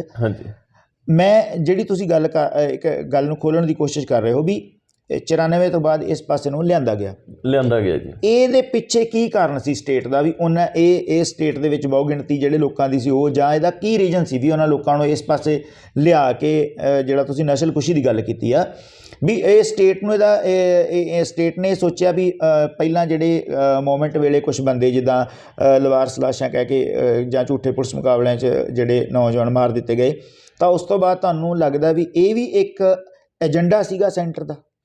ਦੇਖੋ ਸੈਂਟਰ ਦਾ ਤਾਂ ਏਜੰਡਾ ਜਿਹੜਾ ਹੈਗਾ ਜੀ ਉਹ ਵੀ ਮੈਨੂੰ ਲੱਗਦਾ ਨਾ, ਕਿਉਂਕਿ ਜੇ ਆਪਾਂ ਬੜੇ ਥੋੜ੍ਹੇ ਮਿੰਟਾਂ 'ਚ ਇਹ ਗੱਲ ਨੂੰ ਕਰੀਏ ਤਾਂ ਇਹ ਹੋ ਨਹੀਂ ਸਕਦੀ ਖੁੱਲ੍ਹ ਕੇ ਨਾ। ਅਸਲ 'ਚ ਸੈਂਟਰ ਦਾ ਵੀ ਏਜੰਡਾ ਨਹੀਂ ਸੀਗਾ, ਇਹ ਸੈਂਟਰ 'ਤੇ ਵੀ ਥੋਪਿਆ ਗਿਆ। ਠੀਕ ਹੈ ਜੀ, ਸੈਂਟਰ ਦਾ ਵੀ ਏਜੰਡਾ ਨਹੀਂ ਸੀਗਾ, ਸੈਂਟਰ 'ਤੇ ਵੀ ਥੋਪਿਆ ਗਿਆ। ਜੇ ਤੁਸੀਂ ਬਾਹਲਾ ਜ਼ਿਆਦਾ ਇਹਨੂੰ ਡੀਪਲੀ ਦੇਖੋਗੇ ਤਾਂ ਇਹ ਸਾਰਾ ਦਾ ਸਾਰਾ ਅਮਰੀਕਾ ਦਾ ਏਜੰਡਾ ਜੀ। ਉਹ ਤੁਸੀਂ ਇੱਕ ਹੋਰ ਤਰੀਕੇ ਨਾਲ ਮੈਂ ਤੁਹਾਨੂੰ ਦੱਸਣ ਦੀ ਕੋਸ਼ਿਸ਼ ਕਰਦਾ ਵੀ ਜਿਹੜੇ ਉਦੋਂ ਪੰਜਾਬ ਦੇ ਵਿੱਚ ਜੋ ਬਹੁਤ ਸਾਰੀਆਂ ਇਹੋ ਜਿਹੀਆਂ ਲਹਿਰਾਂ ਉੱਠੀਆਂ, ਜਦੋਂ ਜਿਵੇਂ ਤੁਸੀਂ 1984 ਦੀ ਗੱਲ ਹੀ ਕਰ ਲਓ ਜਾਂ ਹੋਰ 1992 ਦੀ ਗੱਲ ਕਰ ਲਓ ਜਾਂ ਹੋਰ ਬੜਾ ਵਾਰੀ ਇੱਥੇ ਜਿਹੜਾ ਹੈਗਾ ਜਿਹਨੂੰ ਆਪਾਂ ਸਰਕਾਰ ਸਾਡੀ ਅੱਤਵਾਦੀ, ਵੱਖਵਾਦੀ, ਮਿਲੀਟੈਂਟ ਅਤੇ ਹੋਰ ਬਹੁਤ ਕੁਛ ਦੱਸਦੀ ਰਹੀ ਹੈ ਨਾ, ਤਾਂ ਉਦੋਂ ਜਿਹੜੇ ਪੰਜਾਬ ਦੇ ਸੀ ਜਾਂ ਇੰਡੀਆ ਦੇ ਜਿਨ੍ਹਾਂ ਲੋਕਾਂ ਨੂੰ, ਨਾਮਵਰ ਲੋਕਾਂ ਨੂੰ, ਜਿਹਨੂੰ ਉਹ ਕੀ ਕਰਦੇ ਸੀਗੇ ਵੀ ਜਿਨ੍ਹਾਂ ਦੇ ਨਾਮ 'ਤੇ ਇੱਥੇ ਪੁਲਿਸ ਜਾਂ ਸਾਡੀ ਗਵਰਨਮੈਂਟ ਕਹਿ ਦਿੰਦੀ ਸੀ ਵੀ ਇਹਨੂੰ ਅਰੈਸਟ ਕਰਨਾ ਜਾਂ ਹੋਰ, ਤਾਂ ਉਹ ਅਮਰੀਕਾ ਹੀ ਹਮੇਸ਼ਾ ਉਹਨਾਂ ਨੂੰ ਉੱਥੇ ਪਨਾਹ ਦਿੰਦੀ ਰਹੀ ਹੈ। Very good. ਠੀਕ ਹੈ ਜੀ, ਉਹਨਾਂ ਦਾ ਪਨਾਹ ਦੇਣ ਦਾ ਕਾਰਨ ਕੀ ਸੀਗਾ ਵੀ ਅਸੀਂ ਖਾਸ ਕਰਕੇ ਜਿਹੜਾ ਪੰਜਾਬ ਦੇ ਸਿੱਖ ਦਬਕੇ ਨੂੰ ਇਸ ਚੀਜ਼ ਦੇ ਵਿਸ਼ਵਾਸ 'ਚ ਲੈ ਲਈਏ ਵੀ ਅਸੀਂ ਤੁਹਾਡੇ ਨਾਲ ਹਾਂ। ਬੜੀ ਵੱਡੀ ਗੱਲ ਕਹਿ ਰਹੇ ਹੋ ਤੁਸੀਂ। ਹਾਂਜੀ ਵੀ ਅਸੀਂ ਤੁਹਾਡੇ ਨਾਲ ਹਾਂ, ਤੁਸੀਂ ਕਰੋ, ਅਸੀਂ ਤੁਹਾਡੇ ਨਾਲ ਹਾਂ। ਪਰ ਉਹਦੇ ਵਿੱਚ ਕੀ ਹੈ, ਉਹਦੇ 'ਚ ਫਿਰ ਸਾਡੇ ਦੁਬਾਰਾ ਕਿ ਉੱਥੇ ਗੱਲ ਹੋ ਜਾਂਦੀ ਹੈਗੀ ਵੀ ਸਾਡੇ ਜਦੋਂ ਵੀ ਕੋਈ ਵੀ ਕੰਟਰੀ ਹੈ, ਕੋਈ ਵੀ ਕੋਈ ਵੀ ਕੰਟਰੀ ਆ ਉਹ ਮੇਨ ਦੇਖਦੀ ਕੀ ਆ ਵੀ ਜੇ ਅਸੀਂ ਇੰਡੀਆ ਦੇ ਨਾਲ ਕੋਈ ਲੈਣ ਦੇਣ ਜਾਂ ਕੋਈ ਵੀ ਕਿਸੇ ਵੀ ਕਿਸਮ ਦਾ ਅਸੀਂ ਉੱਥੇ ਜਾਂ ਕੋਈ ਮੰਨ ਲਓ ਹੁੱਲੜਬਾਜੀ ਵੀ ਕਰਨੀ ਆ ਤਾਂ ਉਹਦੇ ਵਾਸਤੇ ਵੀ ਜਿਹੜੀ ਆ ਸਭ ਤੋਂ ਪਹਿਲਾਂ ਇੱਕ ਤਾਕਤਵਰ ਲੋਕਾਂ ਦੀ ਜ਼ਰੂਰਤ ਹੁੰਦੀ ਹੈ ਤੇ ਉਹ ਤਾਕਤਵਰ ਲੋਕਾਂ ਦੀ, ਹਾਂਜੀ, ਗੈਰਤਮੰਦ ਤਾਕਤਵਰ ਲੋਕਾਂ ਦੀ ਜ਼ਰੂਰਤ ਹੁੰਦੀ ਹੈ ਔਰ ਹੈਲਦੀ ਪੂਰੇ ਬੰਦਿਆਂ ਦੀ ਜ਼ਰੂਰਤ ਹੁੰਦੀ ਹੈ ਔਰ ਪੂਰੇ ਇੰਡੀਆ ਦੇ ਵਿੱਚ ਪੰਜਾਬ ਨਾਲੋਂ ਵੱਧ ਕੇ ਕਿਤੇ ਮਿਲ ਹੀ ਨਹੀਂ ਸਕਦਾ ਇਹ ਸਾਰਾ ਕੁਛ। ਤੇ ਬਾਕੀ ਚਲੋ ਆਪਾਂ ਹਜੇ ਥੋੜ੍ਹੇ ਤੇ ਹੀ ਰਹਿੰਦੇ ਆਪਾਂ, ਅਮਰੀਕਾ ਦੀ ਗੱਲ ਕਦੇ ਫੇਰ ਕਰ ਲਾਂਗੇ, ਏਡੀ ਲੰਬੀ ਵੱਡਾ ਵਿਸ਼ਾ ਹੈ, ਵੱਡਾ ਵਿਸ਼ਾ ਹੈ। ਚਲੋ ਆਪਾਂ ਇਸ ਖਿੱਤੇ ਦੀ ਗੱਲ ਕਰਦੇ ਹਾਂ। ਇਸ ਖਿੱਤੇ ਦੀ ਗੱਲ ਜੇ ਆਪਾਂ ਕਰਦੇ ਤਾਂ ਇਸ ਖਿੱਤੇ ਦੇ ਵਿੱਚ ਇਹ ਹੈ ਵੀ ਜਿਹੜੀ ਡੀਪ ਸਟੇਟ ਕੰਮ ਕਰਦੀ ਆ ਉਹਨੂੰ ਇਹ ਸਭ ਤੋਂ ਚੰਗੀ ਤਰ੍ਹਾਂ ਪਤਾ ਉਹਨੂੰ ਵੀ ਜਦੋਂ ਤੱਕ ਇੰਡੀਆ ਦੇ ਵਿੱਚ ਪੰਜਾਬ ਬੈਠਾ ਹੈ ਮੇਰੇ ਮਨਸੂਬੇ ਕਾਮਯਾਬ ਨਹੀਂ ਹੋਣਗੇ। ਪੰਜਾਬ ਨੂੰ ਕਿਵੇਂ ਖਤਮ ਕੀਤਾ ਜਾ ਸਕਦਾ, ਸਿੱਧੇ ਤੌਰ 'ਤੇ ਇਹਨੂੰ ਖਤਮ ਨਹੀਂ ਕੀਤਾ ਜਾ ਸਕਦਾ, ਇਹਨੂੰ ਅਸਿੱਧੇ ਤੌਰ 'ਤੇ ਖਤਮ ਕੀਤਾ ਜਾ ਸਕਦਾ। ਜੇ ਹੋਰ ਖੁੱਲ੍ਹ ਕੇ ਕਵਾਂ ਤਾਂ ਜਿਹੜੇ ਮੁੰਡੇ ਪੰਜਾਬ ਦੇ ਸਾਡੇ ਇੰਨੇ ਨਸ਼ੇ ਕਰਨ ਲਾ ਲਏ ਔਰ ਉਹ ਲੱਗ ਵੀ ਗਏ, ਕੀਤੇ ਵੀ ਉਹਨਾਂ ਨੇ ਨਸ਼ੇ, ਨਵੀਆਂ ਉਹਨਾਂ ਦੀਆਂ ਮੈਰਿਜਾਂ ਵੀ ਹੋਈਆਂ ਸੀ, ਬੱਚਾ ਪੈਦਾ ਕਰਨ ਦੇ ਉਹ ਕਾਬਲ ਨਹੀਂ ਰਹੇ। ਠੀਕ ਹੈ ਜੀ। ਫਿਰ ਇੱਕ ਸਰਕਾਰ ਨੇ ਸਿਸਟਮ ਚਲਾਇਆ ਹੋਇਆ, ਉਹ ਹੈ ਜੀ ਬੇਬੀ ਟਿਊਬ ਟੈਸਟ। ਠੀਕ ਹੈ ਜੀ, ਵੀ ਅਸੀਂ ਤੁਸੀਂ ਬੱਚੇ ਪੈਦਾ ਕਰ ਸਕਦੇ ਹੋ ਟਿਊਬ ਟੈਸਟਾਂ ਰਾਹੀਂ।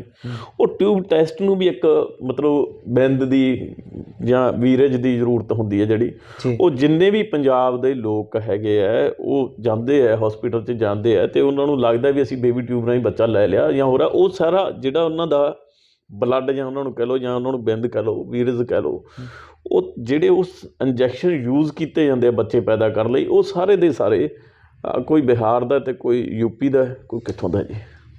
ਇੱਕ ਮਿੰਟ, ਤੁਸੀਂ ਕਹਿ ਰਹੇ ਹੋ ਵੀ ਇਹ ਜਿਹੜੀ ਇੱਥੋਂ ਦੀ ਗੈਰਤਮੰਦ ਮਾਂ ਆ ਜੀ ਜਾਂ ਗੈਰਤਮੰਦ ਪਿਓ ਆ ਜੀ ਜਾਂ ਸਾਡੀਆਂ ਨੇ ਨਸਲਾਂ ਨੇ ਜੀ, ਮਤਲਬ ਇਸ ਤਰੀਕੇ ਨਾਲ ਸਾਡੀਆਂ ਨਸਲਾਂ ਚੇਂਜ ਕੀਤੀਆਂ ਜਾ ਰਹੀਆਂ ਵੀ ਸਾਡੇ ਆਉਣ ਵਾਲਾ ਜਿਹੜਾ ਭਵਿੱਖ ਆ ਉਹ ਕਦੀ ਵੀ ਆਜ਼ਾਦੀ ਦੀ ਚਿਣਗ ਜਿਹੜੀ ਸਾਡੇ 'ਚ ਗੁਰੂ ਸਾਹਿਬ ਨੇ ਪਾਈ ਆ ਉਹਨੂੰ ਇਸ ਤਰੀਕੇ ਨਾਲ ਇਹ ਖਤਮ ਕਰ ਰਹੇ ਨੇ। ਪਹਿਲਾਂ ਨਸ਼ਾ ਦੇ ਕੇ ਉਹਨਾਂ ਨੂੰ ਉਸ ਪਾਸਿਓਂ ਉਹਦੇ 'ਚ ਉਹ ਚੀਜ਼ਾਂ ਪਾਈਆਂ ਗਈਆਂ ਜਿਹੜੀਆਂ ਸਾਡੀ ਅੱਗੇ ਅੰਸ਼ ਵਧਾਉਣ ਦੇ ਵਿੱਚ ਜਿਹੜੀਆਂ ਨੇ ਉਹ ਕਾਮਯਾਬ ਨਾ ਹੋ ਸਕਣ, ਉਹ ਚੀਜ਼ਾਂ ਨੂੰ ਖਤਮ ਕਰ ਦੇਣਾ ਸਰੀਰ ਦੇ ਵਿੱਚੋਂ।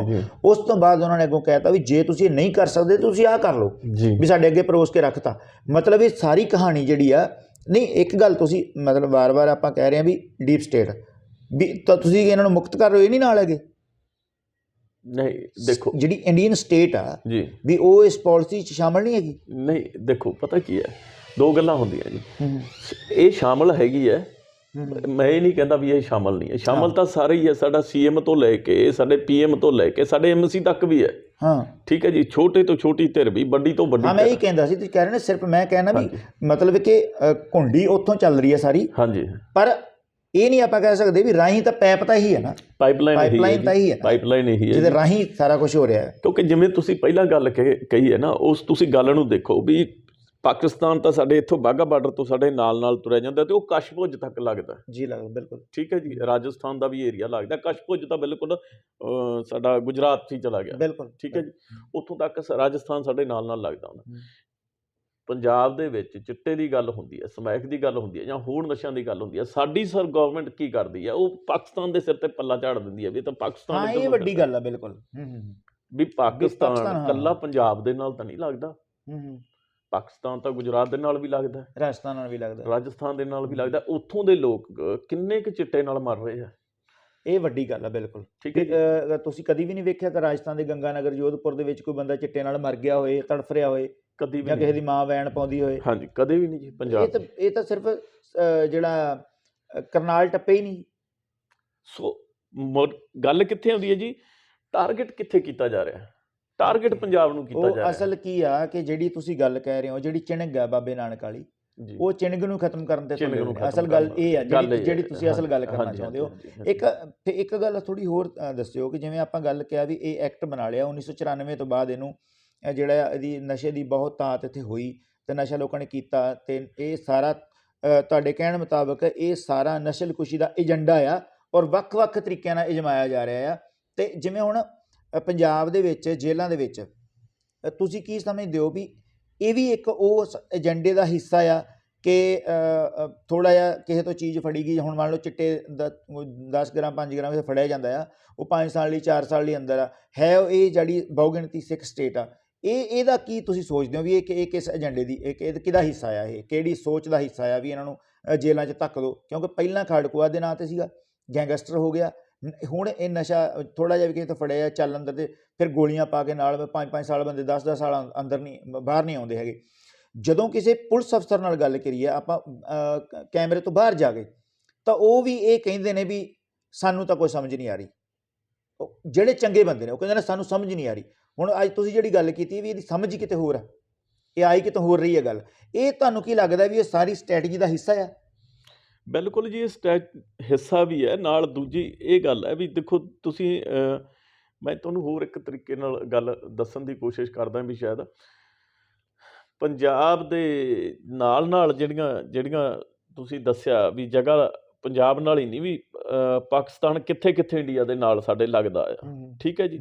ਹੁਣ ਤੁਸੀਂ ਦੇਖੋ ਵੀ ਪਾਕਿਸਤਾਨ ਦੀ ਦੁਸ਼ਮਣੀ ਇਕੱਲੇ ਪੰਜਾਬ ਨਾਲ ਹੀ ਕਿਉਂ ਹੈ? ਜੇ ਪਾਕਿਸਤਾਨ ਵੀ ਦਿੰਦਾ ਸਾਨੂੰ, ਉਹ ਇਕੱਲੇ ਪੰਜਾਬ ਨੂੰ ਕਿਉਂ ਦਿੰਦਾ, ਬਾਕੀਆਂ ਨੂੰ ਨਹੀਂ ਦਿੰਦਾ? Very good. ਹੋਇਆ ਪਤਾ ਕੀ ਹੈ ਜੀ, ਜਦੋਂ ਕਿ ਹਿਸਟੋਰੀਕਲ ਤੌਰ ਦੇ ਉੱਤੇ ਉਹ ਦੂਜੀਆਂ ਸਟੇਟਾਂ ਨਾਲ, ਤੇ ਜੇ ਆਪਾਂ ਸੋਚੀਏ ਉਹ ਸਦੀ ਮਤਲਬ ਕਿ ਜਿਹੜੀ ਸਾਡਾ ਇੱਥੇ ਭਾਈਚਾਰਾ, ਹਿੰਦੂ ਭਾਈਚਾਰਾ ਆ, ਉਹਨਾਂ ਨਾਲ ਉਹਨਾਂ ਦੀ ਜ਼ਿਆਦਾ ਉਹਨਾਂ ਨੂੰ ਸਮਝਦੇ ਨੇ ਕਿ ਸਾਡੇ ਇਹ ਦੁਸ਼ਮਣ ਨੇ, ਇੱਕ ਸੋਚਿਆ ਜਾਏ ਤਾਂ।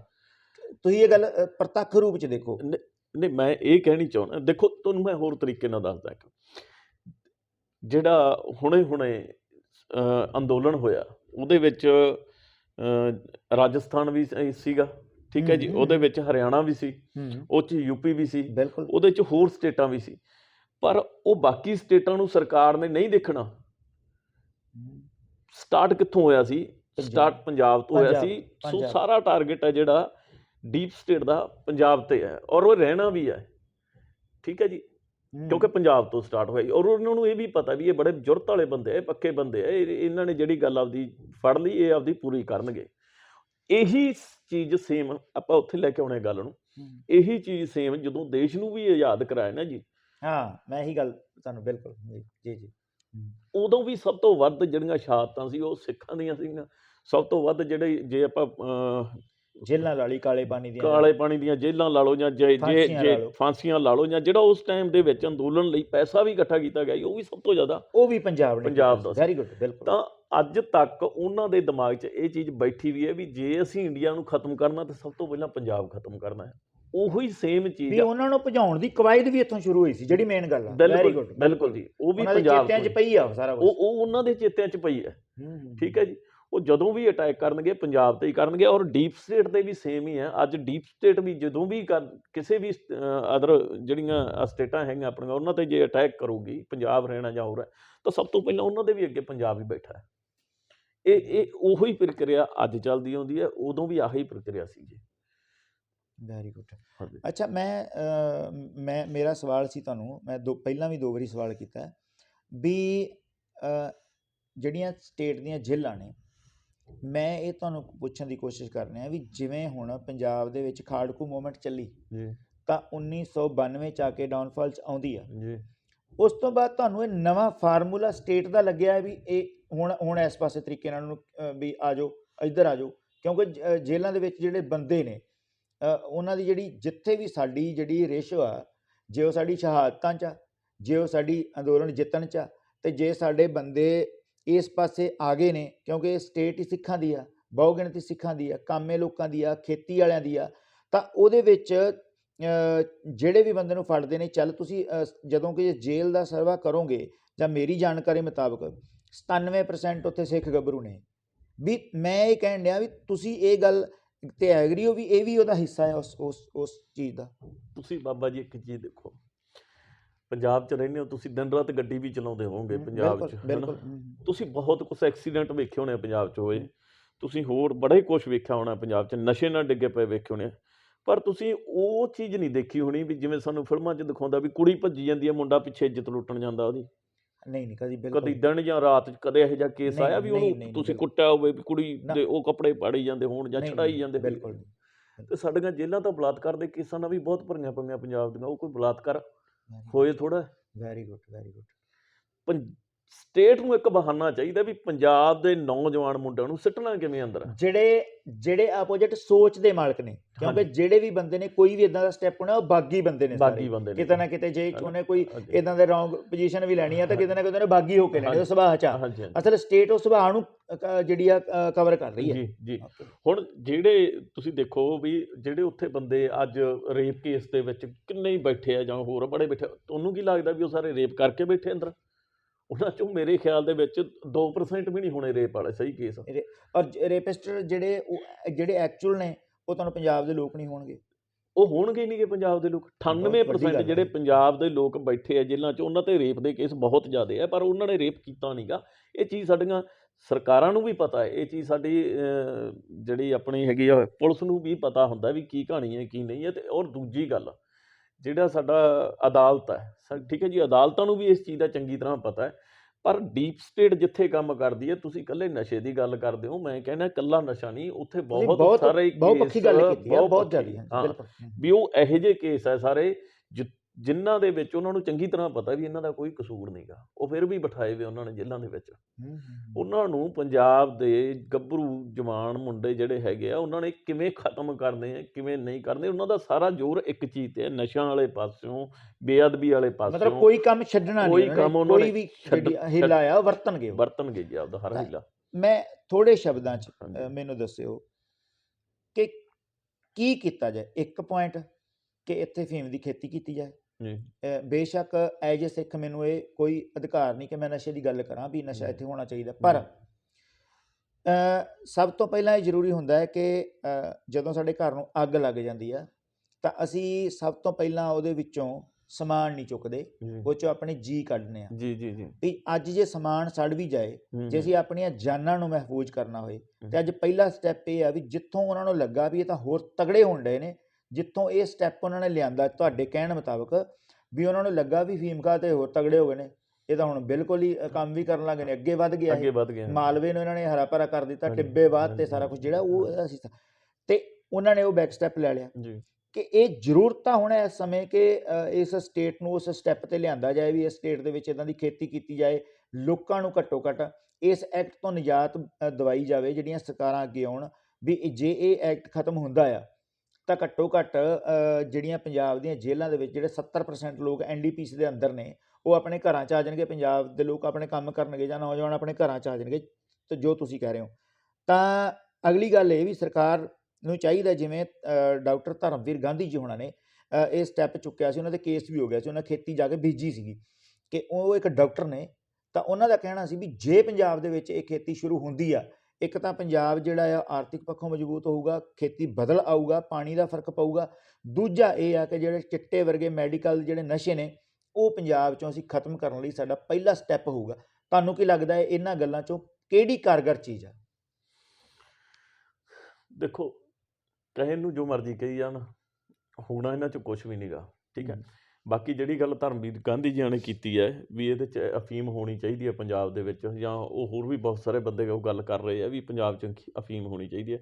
ਪਹਿਲੀ ਤਾਂ ਗੱਲ ਦਿੱਲੀ ਗੌਰਮੈਂਟ ਕੋਲੇ, ਜੇ ਅਸੀਂ ਕਹੀਏ ਵੀ ਸਾਡੀ ਸਟੇਟ ਕੋਲੇ ਐਡਾ ਕੋਈ ਵੀ ਵੱਡਾ ਰੱਸਾ ਨਹੀਂ, ਉਹਨਾਂ ਕੋਲੇ ਕੋਈ ਵੀ ਐਡਾ ਵੱਡਾ ਸਿੰਗਲ ਨਹੀਂ ਗਾ ਵੀ ਜੇ ਪੰਜਾਬ ਦੇ ਲੋਕ ਇਕਜੁੱਟ ਹੋ ਕੇ, ਜਿਵੇਂ ਅਸੀਂ ਅੰਦੋਲਨ ਕੀਤਾ ਸੀ, ਵੀ ਉਹ ਚਾਹੁਣ ਵੀ ਅਸੀਂ ਇੱਥੇ ਅਫੀਮ ਦੀ ਖੇਤੀ ਕਰਨੀ ਹੈ, ਤਾਂ ਐਡੀ ਵੱਡੀ ਕੋਈ ਜੇਲ੍ਹ ਨਹੀਂ ਗਈ ਇੰਡੀਆ ਕੋਲੇ ਵੀ ਉਹ ਸਾਰੇ ਪੰਜਾਬ ਨੂੰ ਚੱਕ ਕੇ ਜੇਲ੍ਹ 'ਚ ਸਿੱਟ ਦੂਗੀ। ਨਹੀਂ, ਉਹ ਤਾਂ ਗੱਲ ਹੋ ਗਈ ਨਾ ਵੀ ਅਸੀਂ ਅੰਦੋਲਨ ਕਰੀਏ। ਮੇਰਾ ਮਤਲਬ ਇਹ ਆ ਵੀ ਇਹਦਾ ਕਿਸੇ ਸਟ੍ਰੈਟਜੀ ਦਾ, ਜਿਹੜੀਆਂ ਹੁਣ ਅੱਗੇ ਇਲੈਕਸ਼ਨ ਨੇ, ਵੀ ਕੀ ਲੋਕਾਂ ਨੂੰ ਇਹ ਅਪੀਲ ਕੀਤੀ ਜਾ ਸਕਦੀ ਹੈ ਵੀ ਜਿਹੜੇ ਸਾਡੇ ਕੋਲ ਵੋਟਾਂ ਮੰਗਣ ਆਉਂਦੇ ਨੇ, ਅਸੀਂ ਉਹਨਾਂ ਨਾਲ ਗੱਲ ਕਰੀਏ ਵੀ ਪੰਜਾਬ ਵਿਧਾਨ ਸਭਾ ਦੇ ਵਿੱਚ ਮਤਾ ਹੀ ਪਾਸ ਕਰਤਾ ਜੇ ਪੰਜਾਬ ਸਟੇਟ ਜਿਹੜੀ ਆ ਉਹਦੇ ਵਿੱਚ ਇਹ ਐਕਟ ਲਾਗੂ ਨਹੀਂ ਹੋਊਗਾ। ਮੇਰਾ ਮਤਲਬ ਇਹ ਆ ਵੀ ਕੀ ਇਹ ਹੋ ਸਕਦਾ ਹੈ? ਪੋਸੀਬਲ ਨਹੀਂ ਹੈ ਜੀ।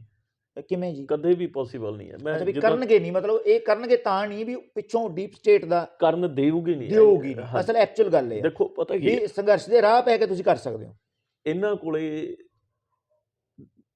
ਆਪਾਂ ਕਹਿੰਦੇ ਆ ਵੀ ਸਾਡਾ ਜਿਹੜੇ CM ਸਾਹਿਬ ਹੈ ਵੀ ਉਹ ਤਾਂ ਉਹਨਾਂ ਕੋਲੇ ਪਾਵਰ ਇੰਨੀ ਕੁ ਹੈ ਵੀ ਉਹ ਜਿੰਨੀ ਕੁ ਨਗਰ ਪਾਲਿਕਾ ਦੇ ਪ੍ਰਧਾਨ ਜਿੰਨੀ, ਮੈਨੂੰ ਤਾਂ ਹਾਲਾਂਕਿ ਇਹ ਆਪਾਂ ਸੁਣਦੇ ਹਾਂ, ਮੈਂ ਕਹਿੰਦਾ ਨਹੀਂ, ਮੈਨੂੰ ਤਾਂ ਇੰਨੀ ਵੀ ਨਹੀਂ ਲੱਗਦੀ ਇਹਨਾਂ ਕੋਲੇ।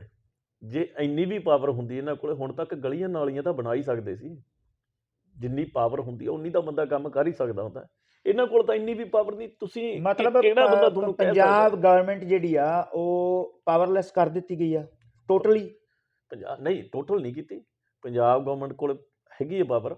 ਉਹ ਇਹ ਪਾਵਰ ਹੈ ਵੀ ਨਜਾਇਜ਼ ਸਿੱਖਾਂ ਨੂੰ ਫੜ ਕੇ ਕਿਵੇਂ ਪਰਚੇ ਪਾਉਣੇ ਆ, ਵੀ ਉਹਨਾਂ ਦੇ ਥੱਲੇ ਰਹਿ ਕੇ ਤੁਸੀਂ ਜੋ ਮਰਜ਼ੀ ਕੰਮ ਕਰੋ, ਅਦਰਵਾਈਜ਼ ਉਹਨਾਂ ਕੋਲ ਉਹਨਾਂ ਕੋਈ ਦੇ power ਥੱਲੇ ਰਹਿ ਕੇ ਨਹੀਂ। ਉਹਨਾਂ ਦੇ ਇਸ਼ਾਰੇ ਤੇ ਉਹਨਾਂ ਦੇ ਏਜੰਡੇ ਤੇ ਕੰਮ ਜੀ ਕਰਨਾ। ਜੀ ਜੀ ਤਾਂ ਇੱਕ ਗੱਲ ਹੋਰ, ਜਿਵੇਂ ਮਤਲਬ ਸਟੇਟ ਗਵਰਨਮੈਂਟ ਆ ਵੀ ਕੋਈ ਕਹਿੰਦਾ ਵੀ ਆਪ ਆ ਗਈ ਜੀ, ਕੋਈ ਕਹਿੰਦਾ ਜੀ ਅਕਾਲੀ ਦਲ ਨੂੰ ਵੋਟਾਂ ਪਾ ਦਿਓ, ਕੋਈ ਕਹਿੰਦਾ ਕਾਂਗਰਸ ਨੂੰ ਪਾ ਦਿਓ। ਜਿਹੜੀ ਤੁਸੀਂ ਗੱਲ ਕਹੀ ਹੈ ਇਹਦਾ ਮਤਲਬ ਇਹ ਹੈ ਵੀ ਏਜੰਡਾ ਸੈਂਟਰ ਤੇ ਹੀ ਲਾਗੂ ਹੋਣਾ, ਮੁੱਖ ਮੰਤਰੀ ਜਿਹੜਾ ਮਰਜ਼ੀ ਬਣ ਜੇ, ਤੁਹਾਡਾ ਕਹਿਣ ਦਾ ਇਹ ਮਤਲਬ ਆ? ਦੇਖੋ ਪਤਾ ਕੀ ਹੈ, ਤੁਹਾਡੇ ਕੋਲ ਇੱਕ ਸੰਚਾ ਹੈ, ਸੰਚਾ ਇੱਟ ਤੁਸੀਂ ਕਿਸੇ ਵੀ ਮਿੱਟੀ ਦੀ ਤਿਆਰ ਜਾ ਕੇ ਕਰ ਲਓ, ਸੰਚਾ ਤੁਹਾਡਾ ਉਹੀ ਹੈ, ਇੱਟ ਨੇ ਉਹੀ ਬਣਨਾ। Very good. ਜਿੱਧਰੋਂ ਮਰਜ਼ੀ ਮਿੱਟੀ ਲਿਆ ਕੇ ਪਾ ਲਓ, ਜਿੱਥੋਂ ਮਰਜ਼ੀ ਲੈ ਕੇ ਮਿੱਟੀ ਪਾ ਲਓ, ਸੰਚਾ ਉਹੀ ਆ, ਤਾਂ ਤਰੀਕਾ ਉਹੀ ਆ, ਉਹੀ ਹੈ, ਤਰੀਕਾ ਉਹੀ ਆ, ਬਦਲਣਾ ਉਹਦੇ 'ਚ ਕੁਛ ਨਹੀਂਗਾ। ਤਾਂ off camera captain Amarinder Singh ਨੇ ਕਿਤੇ ਗੱਲ ਕਹੀ ਹੈ ਜੀ ਕਿ ਵੀ ਜੇ ਮੈਂ ਨਾ ਹੁੰਦਾ ਜੀ ਤੇ ਅੰਦੋਲਨ ਨਾ ਹੁੰਦਾ। ਜੀ ਉਹਨੇ ਮਤਲਬ ਫੜ ਮਾਰੀ ਹੈ ਕਿਤੇ ਵੀ ਮੈਂ ਨਾ ਹੁੰਦਾ ਅੰਦੋਲਨ ਨਾ ਹੁੰਦਾ, ਜੀ ਵੀ ਇਹ ਉਸੇ ਤੇ ਉਹਨੇ ਇਹ ਕਿਹਾ ਕਿ ਮੈਂ ਮੁੱਖ ਮੰਤਰੀ ਹੁੰਦਿਆਂ ਜੀ ਪੰਜਾਬੀਆਂ ਲਈ ਜੀ ਜੋ ਕਰ ਸਕਿਆ ਜੀ ਉਹ ਆਪਣੇ ਸਟੇਟ ਦੀ ਜਿਹੜੇ ਮੇਰੇ ਕੋਲ ਪਾਵਰ ਸੀ ਉਹ ਤੋਂ ਅੱਗੇ ਜਾ ਕੇ ਕਰ ਹੈ। ਇਹ ਮੈਨੂੰ ਲੱਗਦਾ ਵੀ ਜਿਹੜੀ ਤੁਸੀਂ ਗੱਲ ਕਹੀ ਹੈ ਇਹ ਉਹ ਆਪੇ 'ਚ ਇਹ ਗੱਲ ਕਰ ਰਿਹਾ ਵੀ ਸਟੇਟ ਨੇ ਮੈਨੂੰ ਕੁਛ ਨਹੀਂ ਦਿੱਤਾ, ਸੈਂਟਰ ਨੇ ਕੋਈ ਪਾਵਰ ਨਹੀਂ ਦਿੱਤੀ, ਇਹ ਜਿੰਨਾ ਕੋ ਮੈਂ ਕਰ ਗਿਆ ਮੈਂ ਧੱਕੇ ਧੁੱਕੇ ਨਾਲ ਕਰ ਗਿਆ, ਮੈਂ ਇੰਨਾ ਵੀ ਨਹੀਂ ਕਰ, ਜਿਹੜਾ ਅਗਲਾ ਆਊਗਾ ਇੰਨਾ ਵੀ ਨਹੀਂ ਕਰ ਸਕੂਗਾ। ਉਹਦਾ ਕਹਿਣ ਦਾ ਭਾਵ ਤੁਸੀਂ ਜਿਹੜੀ ਗੱਲ ਕਰ ਰਹੇ ਹੋ ਇਹਦਾ ਮਤਲਬ ਮੁੱਖ ਮੰਤਰੀ ਵੀ ਜਿਹੜਾ ਸਾਬਕਾ ਮੁੱਖ ਮੰਤਰੀ ਆ, ਬੇਸ਼ੱਕ ਉਹ ਗੱਲਾਂ ਵੱਖਰੀਆਂ ਨੇ, ਮੇਰੇ ਨਿੱਜੀ ਤੌਰ ਤੇ ਕਈ ਤਰ੍ਹਾਂ ਦੇ ਗਿਲੇ ਸ਼ਿਕਵੇ ਹੋ ਸਕਦੇ ਨੇ, ਤੇ ਐਜ ਏ ਇੱਕ ਪੱਤਰਕਾਰ ਮੈਂ ਕਹਿਣਾ ਵੀ ਜੇ ਉਹਨਾਂ ਨੇ ਇਹ ਗੱਲ ਕਹੀ ਆ ਤੁਹਾਨੂੰ ਲੱਗਦਾ ਵੀ ਇਹਦੇ ਪਿੱਛੇ ਵੀ ਉਹ ਤੁਹਾਡੇ ਵਾਲੀ ਗੱਲ ਆ? ਦੇਖੋ ਵੀ ਹੈ ਤਾਂ ਹੈ ਨਹੀਂ ਕੁਛ। ਇੱਕ ਚੀਜ਼ ਦੇਖੋ, ਤੁਸੀਂ ਦੋ ਤਰ੍ਹਾਂ ਦੇ ਬੰਦੇ ਹੁੰਦੇ ਆ ਜਦੋਂ ਕਦੇ ਵੀ ਮੰਨ ਲਓ ਕਿਸੇ ਵੀ ਫੈਮਿਲੀ 'ਚ ਹੋ ਸਕਦੇ ਜਾਂ ਕਿਤੇ ਵੀ ਹੈ, ਇੱਕ ਦਾ ਸੁਭਾਅ ਹੁੰਦਾ ਵੀ ਉਹ ਕਾਫੀ ਬੋਲਦਾ ਹੈ ਨਾ, ਇੱਕ ਦਾ ਸੁਭਾਅ ਹੁੰਦਾ ਉਹ ਬੋਲਦਾ ਬਹੁਤ ਘੱਟ ਹੈ। ਠੀਕ ਹੈ ਜੀ। ਹੋਇਆ ਕੀ ਹੈ ਜੀ, ਜਿਹੜੀ ਬਾਦਲ ਸਰਕਾਰ ਸੀਗੀ ਉਹ ਸਿਰਫ ਬੋਲਣ 'ਚ ਬਹੁਤ ਅੱਗੇ ਸੀਗੀ, ਕੀਤਾ ਤਾਂ ਉਹਨਾਂ ਨੇ ਵੀ ਕੁਛ ਨਹੀਂ। ਇਹ ਜਿਹੜੀ ਸਰਕਾਰ ਹੈਗੀ ਇਹ ਬੋਲਣ 'ਚ ਬੜਾ ਸਾਇਲੈਂਟ ਸੀਗਾ, ਕੀਤਾ ਇਹਨਾਂ ਨੇ ਵੀ ਕੁਛ ਨਹੀਂ। ਠੀਕ ਹੈ ਜੀ। ਹੁਣ ਜਿਹੜੀ ਗੱਲ ਆ ਗਈ ਤੁਸੀਂ ਕਹਿੰਦੇ ਵੀ ਸੀਰੀਅਸਲੀ ਸੋਚੀਏ, ਮੇਰਾ ਹਾਸਾ ਨਿਕਲ ਗਿਆ ਹਾਂਜੀ ਵੀ ਕਰਨਾ ਕਰਾਣਾ ਕਿਸੇ ਨੇ ਵੀ ਕੁਝ ਨਹੀਂ, ਇਹ ਆ ਵੀ ਕੋਈ ਬੋਲਦਾ ਕੋਈ ਚੁੱਪ ਕਰੀ ਬੈਠਾ ਆ। ਤੁਸੀਂ ਦੇਖੋ ਨਾ ਗੱਲ ਕਿੱਥੋਂ ਚੱਲਦੀ ਹੈ, ਗੱਲ ਕਿੱਥੋਂ ਚੱਲਦੀ ਹੈ। ਅੱਜ ਕੈਪਟਨ ਸਾਹਿਬ ਕਹਿੰਦੇ ਆ ਜੇ ਵੀ ਮੈਂ ਜਿੰਨਾ ਕਰਤਾ ਉਹ ਮੈਂ ਬਹੁਤ ਮਤਲਬ ਅੱਗੇ ਵੱਧ ਕੇ ਕਰਤਾ। ਠੀਕ ਹੈ। ਪਹਿਲੀ ਤਾਂ ਗੱਲ ਇਹ ਹੈ, ਮੈਨੂੰ ਤਾਂ ਇਸ ਗੱਲ ਦੀ ਸਮਝ ਨਹੀਂ ਆਉਂਦੀ ਕੈਪਟਨ ਸਾਹਿਬ ਕਿਹੜੇ ਆਧਾਰ ਤੇ ਇਸ ਗੱਲ ਦਾ ਬਿਆਨ ਦੇ ਦਿੰਦੇ ਆ ਵੀ ਮੈਂ ਬਹੁਤ ਅੱਗੇ ਵੱਧ ਕੇ ਕਰ ਲਿਆ। ਨਹੀਂ ਬਿਆਨ ਨਹੀਂ ਦਿੱਤਾ, ਇਹ ਆਫ ਕੈਮਰਾ ਕਿਸੇ ਬੰਦੇ ਨੇ ਗੱਲ ਕੈਮਰਾ ਜਿਹਨੂੰ ਵੀ ਕਹਿਤਾ, ਉਹ ਕਿਵੇਂ ਕਹਿਤਾ, ਇਹ ਆਫ ਕੈਮਰਾ ਵੀ ਕਿਵੇਂ ਕਹਿਤਾ? ਕਿਉਂਕਿ ਦੇਖੋ ਇੱਕ ਤਾਂ ਹੁੰਦੀ ਹੈ ਸੀਐਮ ਹੁੰਦਾ ਪੰਜਾਬ ਦਾ, ਉੱਤੇ ਸਿਰਫ ਇੱਕ ਪ੍ਰੈਸ਼ਰ ਹੁੰਦਾ, ਉਹ ਪ੍ਰੈਸ਼ਰ ਕੀ ਹੁੰਦਾ? ਡੀਪ ਸਟੇਟ ਦਾ। ਪਰ ਇਹਨਾਂ ਤੇ ਤਾਂ ਦੋ ਪ੍ਰੈਸ਼ਰ ਸੀਗੇ, ਇੱਕ ਡੀਪ ਸਟੇਟ ਦਾ, ਦੂਸਰਾ ਨਾਲ ਪਾਕਿਸਤਾਨ ਦੇ ਰੂਸਾ ਮੈਮ ਦਾ। ਨਹੀਂ ਬਿਲਕੁਲ ਇਹ ਗੱਲ ਤਾਂ ਬਿਲਕੁਲ ਠੀਕ ਆ ਕਿ ਪੰਜਾਬ ਦੇ ਜਿਹੜੇ ਮੁੱਖ ਮੰਤਰੀ ਨੇ, ਚਾਹੇ ਉਹ ਪ੍ਰਕਾਸ਼ ਸਿੰਘ ਬਾਦਲ ਰਹੇ ਹੋਣ, ਚਾਹੇ ਉਹ ਕੈਪਟਨ ਅਮਰਿੰਦਰ ਸਿੰਘ ਰਹੇ ਹੋਣ, ਪੰਜਾਬ ਲਈ ਦੋਨਾਂ ਦੀ ਜਿਹੜੀ ਆ ਕਿਤੇ ਨਾ ਕਿਤੇ ਜਿਹੜੀ ਬੇਈਮਾਨੀ ਆ ਪੰਜਾਬ ਦੇ ਲੋਕਾਂ ਲਈ, ਪੰਜਾਬ ਦੀ ਸਰਜ਼ਮੀਨ ਲਈ, ਮਿੱਟੀ ਲਈ, ਉਹ ਜੱਗ ਜ਼ਾਹਰ ਆ, ਇਹ 'ਚ ਕੋਈ ਦੋ ਰਾਵਾਂ ਨਹੀਂ। ਉਹਨਾਂ ਨੇ ਪੰਜਾਬ ਦੀ ਮਿੱਟੀ ਨਾਲ ਵਫਾ ਨਹੀਂ ਕੀਤੀ। ਭਵਿੱਖ ਦੇ ਵਿੱਚ ਜਿਹੜੇ 3-4 ਦਾਅਵੇਦਾਰ ਇੱਥੇ ਤੁਰੇ ਫਿਰਦੇ ਨੇ ਲੱਕ ਬੰਨ੍ਹ ਕੇ, ਮਤਲਬ ਕਾਹਲੇ ਪਏ ਹੋਏ ਨੇ, ਜਿਹਦੇ ਵਿੱਚ ਕਿਸਾਨ ਜਥੇਬੰਦੀਆਂ ਵੀ ਕੁਝ ਜਿਹੜੀਆਂ ਨੇ ਉਹ ਪੱਬਾਂ ਭਾਰ ਹੋਈਆਂ ਨੇ, ਤੇ ਸ਼ਾਇਦ ਕਈਆਂ ਨੂੰ ਇਹ ਭੁਲੇਖਾ ਵੀ ਮੁੱਖ ਮੰਤਰੀ ਬਣੇ ਕੇ ਬਣੇ, ਕਈਆਂ ਨੇ ਤੇ ਕੱਪੜੇ ਵੀ ਸਮਾਨ ਦੀ ਜਿਹੜਾ ਉਹ ਦੇ ਦਿੱਤੇ ਨੇ ਵੀ ਅਸੀਂ ਬਣ ਗਏ ਬਸ। ਚਲੋ ਖੈਰ ਉਹ ਵੱਖਰਾ ਵਿਸ਼ਾ ਆ।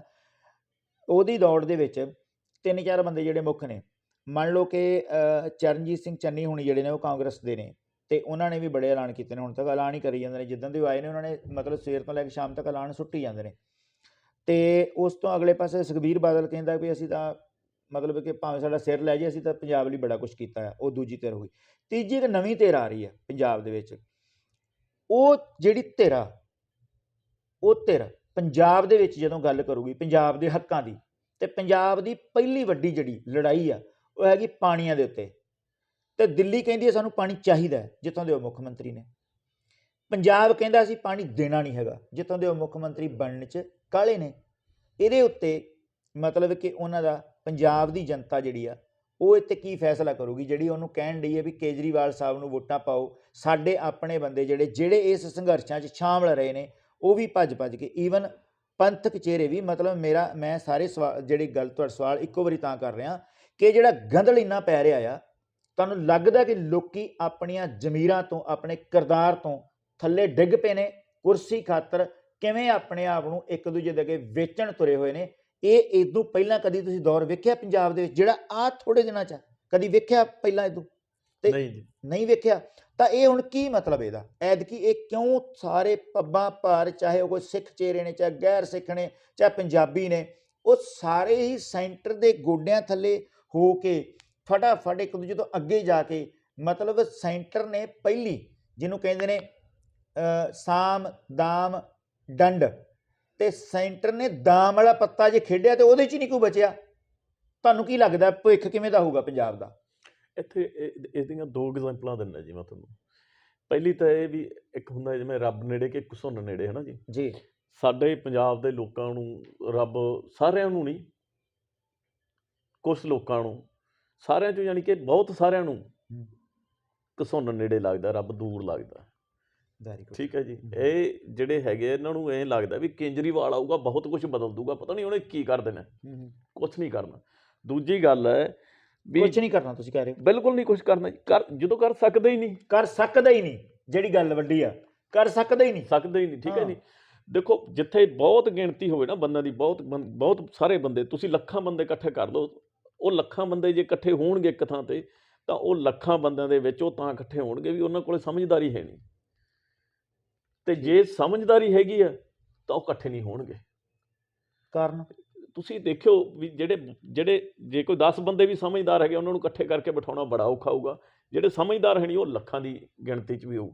ਇੱਥੇ ਬਹੁ ਗਿਣਤੀ ਕਿਹੜੇ ਬੰਦਿਆਂ ਦੀ ਹੈ ਇੰਡੀਆ ਦੇ ਵਿੱਚ, ਖਾਸ ਕਰਕੇ ਪੰਜਾਬ 'ਚ ਵੀ ਹੁਣ ਤਾਂ ਹੋ ਗਈ ਹੈ। ਬਹੁ ਗਿਣਤੀ ਇਹ ਉਹਨਾਂ ਲੋਕਾਂ ਦੀ ਹੈ ਵੀ ਜਿਨ੍ਹਾਂ ਲੋਕਾਂ 'ਚ ਸਮਝ ਹੀ ਹੈ ਨਹੀਂ, ਸਮਝ ਹੀ ਹੈ ਨਹੀਂ, ਤਾਂ ਇਹ ਗਲਤ ਬੰਦਾ ਨੂੰ ਚੁਣ ਲਈ ਕਾਲੇ ਪਏ ਹੋਏ ਨੇ। ਔਰ ਜਿਹੜੀ ਸਾਡਾ ਵੋਟ ਸਿਸਟਮ ਹੈ ਉੱਥੇ ਸਮਝਦਾਰੀ ਕਿਹਨੇ ਦੇਖਣੀ ਆ? ਉੱਥੇ ਵੋਟ ਦੇਖਣੀ ਹੈ ਵੀ ਵੋਟ ਕਿੰਨੀ ਹੈ, ਵੋਟ ਦੀ ਗਿਣਤੀ ਦੇਖੀ ਜਾਂਦੀ ਹੈ ਨਾ। ਉੱਥੇ ਕੋਈ ਇਹ ਥੋੜ੍ਹਾ ਵੀ ਇਕੱਲੇ ਇਕੱਲੇ ਬੰਦੇ ਦੀ ਇੰਟਰਵਿਊ ਕੀਤੀ ਜਾਂਦੀ ਹੈ ਵੀ ਤੁਸੀਂ ਕਿਉਂ ਇਹਨਾਂ ਨੂੰ ਵੋਟ ਦਿੰਦੇ ਆ, ਜਾਂ ਤੁਸੀਂ ਕਿਉਂ ਉਹਨਾਂ ਨੂੰ। ਇਕੱਲੇ ਇਕੱਲੇ ਬੰਦੇ ਦੀ ਕੋਈ ਇੰਟਰਵਿਊ ਤਾਂ ਹੈ ਨਹੀਂ। ਅੱਖਾਂ ਵਿੱਚ ਜਿਹਨੂੰ ਨਹੀਂ ਵੀ, ਜਿਹਨੂੰ ਅੰਗੂਠਾ ਨੱਪਣਾ ਆਉਂਦਾ ਉਹਦਾ ਵੀ ਫੜ ਕੇ ਨਪਾ ਦੇਣਗੇ ਉਸ ਦਿਨ। ਤਾਂ ਜਿਹੜਾ ਜਿਨ੍ਹਾਂ ਨੂੰ ਅਸੀਂ ਮੰਦਬੁੱਧੀ ਕਹਿੰਦੇ ਆ ਉਹ ਵੀ ਵੋਟਾਂ ਪੈਣਗੀਆਂ, ਉਹ ਵੀ ਵੋਟਾਂ ਪੈਣਗੀਆਂ। ਇਹ ਉਹਨਾਂ ਦੇ ਆਧਾਰ ਤੇ ਬਣਦੀ ਹੈ ਜਿਹੜੀ ਸਰਕਾਰ ਬਣਦੀ ਹੈ। ਇੱਥੇ ਕੋਈ ਬੁੱਧੀਜੀਵੀ ਦਾ ਜਾਂ ਹੋਰ ਹੋਣ ਦਾ ਕੋਈ, ਜਾਂ ਸਰਕਾਰ ਚੁਣ ਲੈਣਾ ਤਾਂ ਅਸੀਂ ਕਹਿ ਦਿੰਦੇ ਵੀ ਸਰਕਾਰ ਚੁਣੀ ਨਹੀਂ ਜਾਂਦੀ, ਚੁਣਾਈ ਜਾਂਦੀ ਹੈ।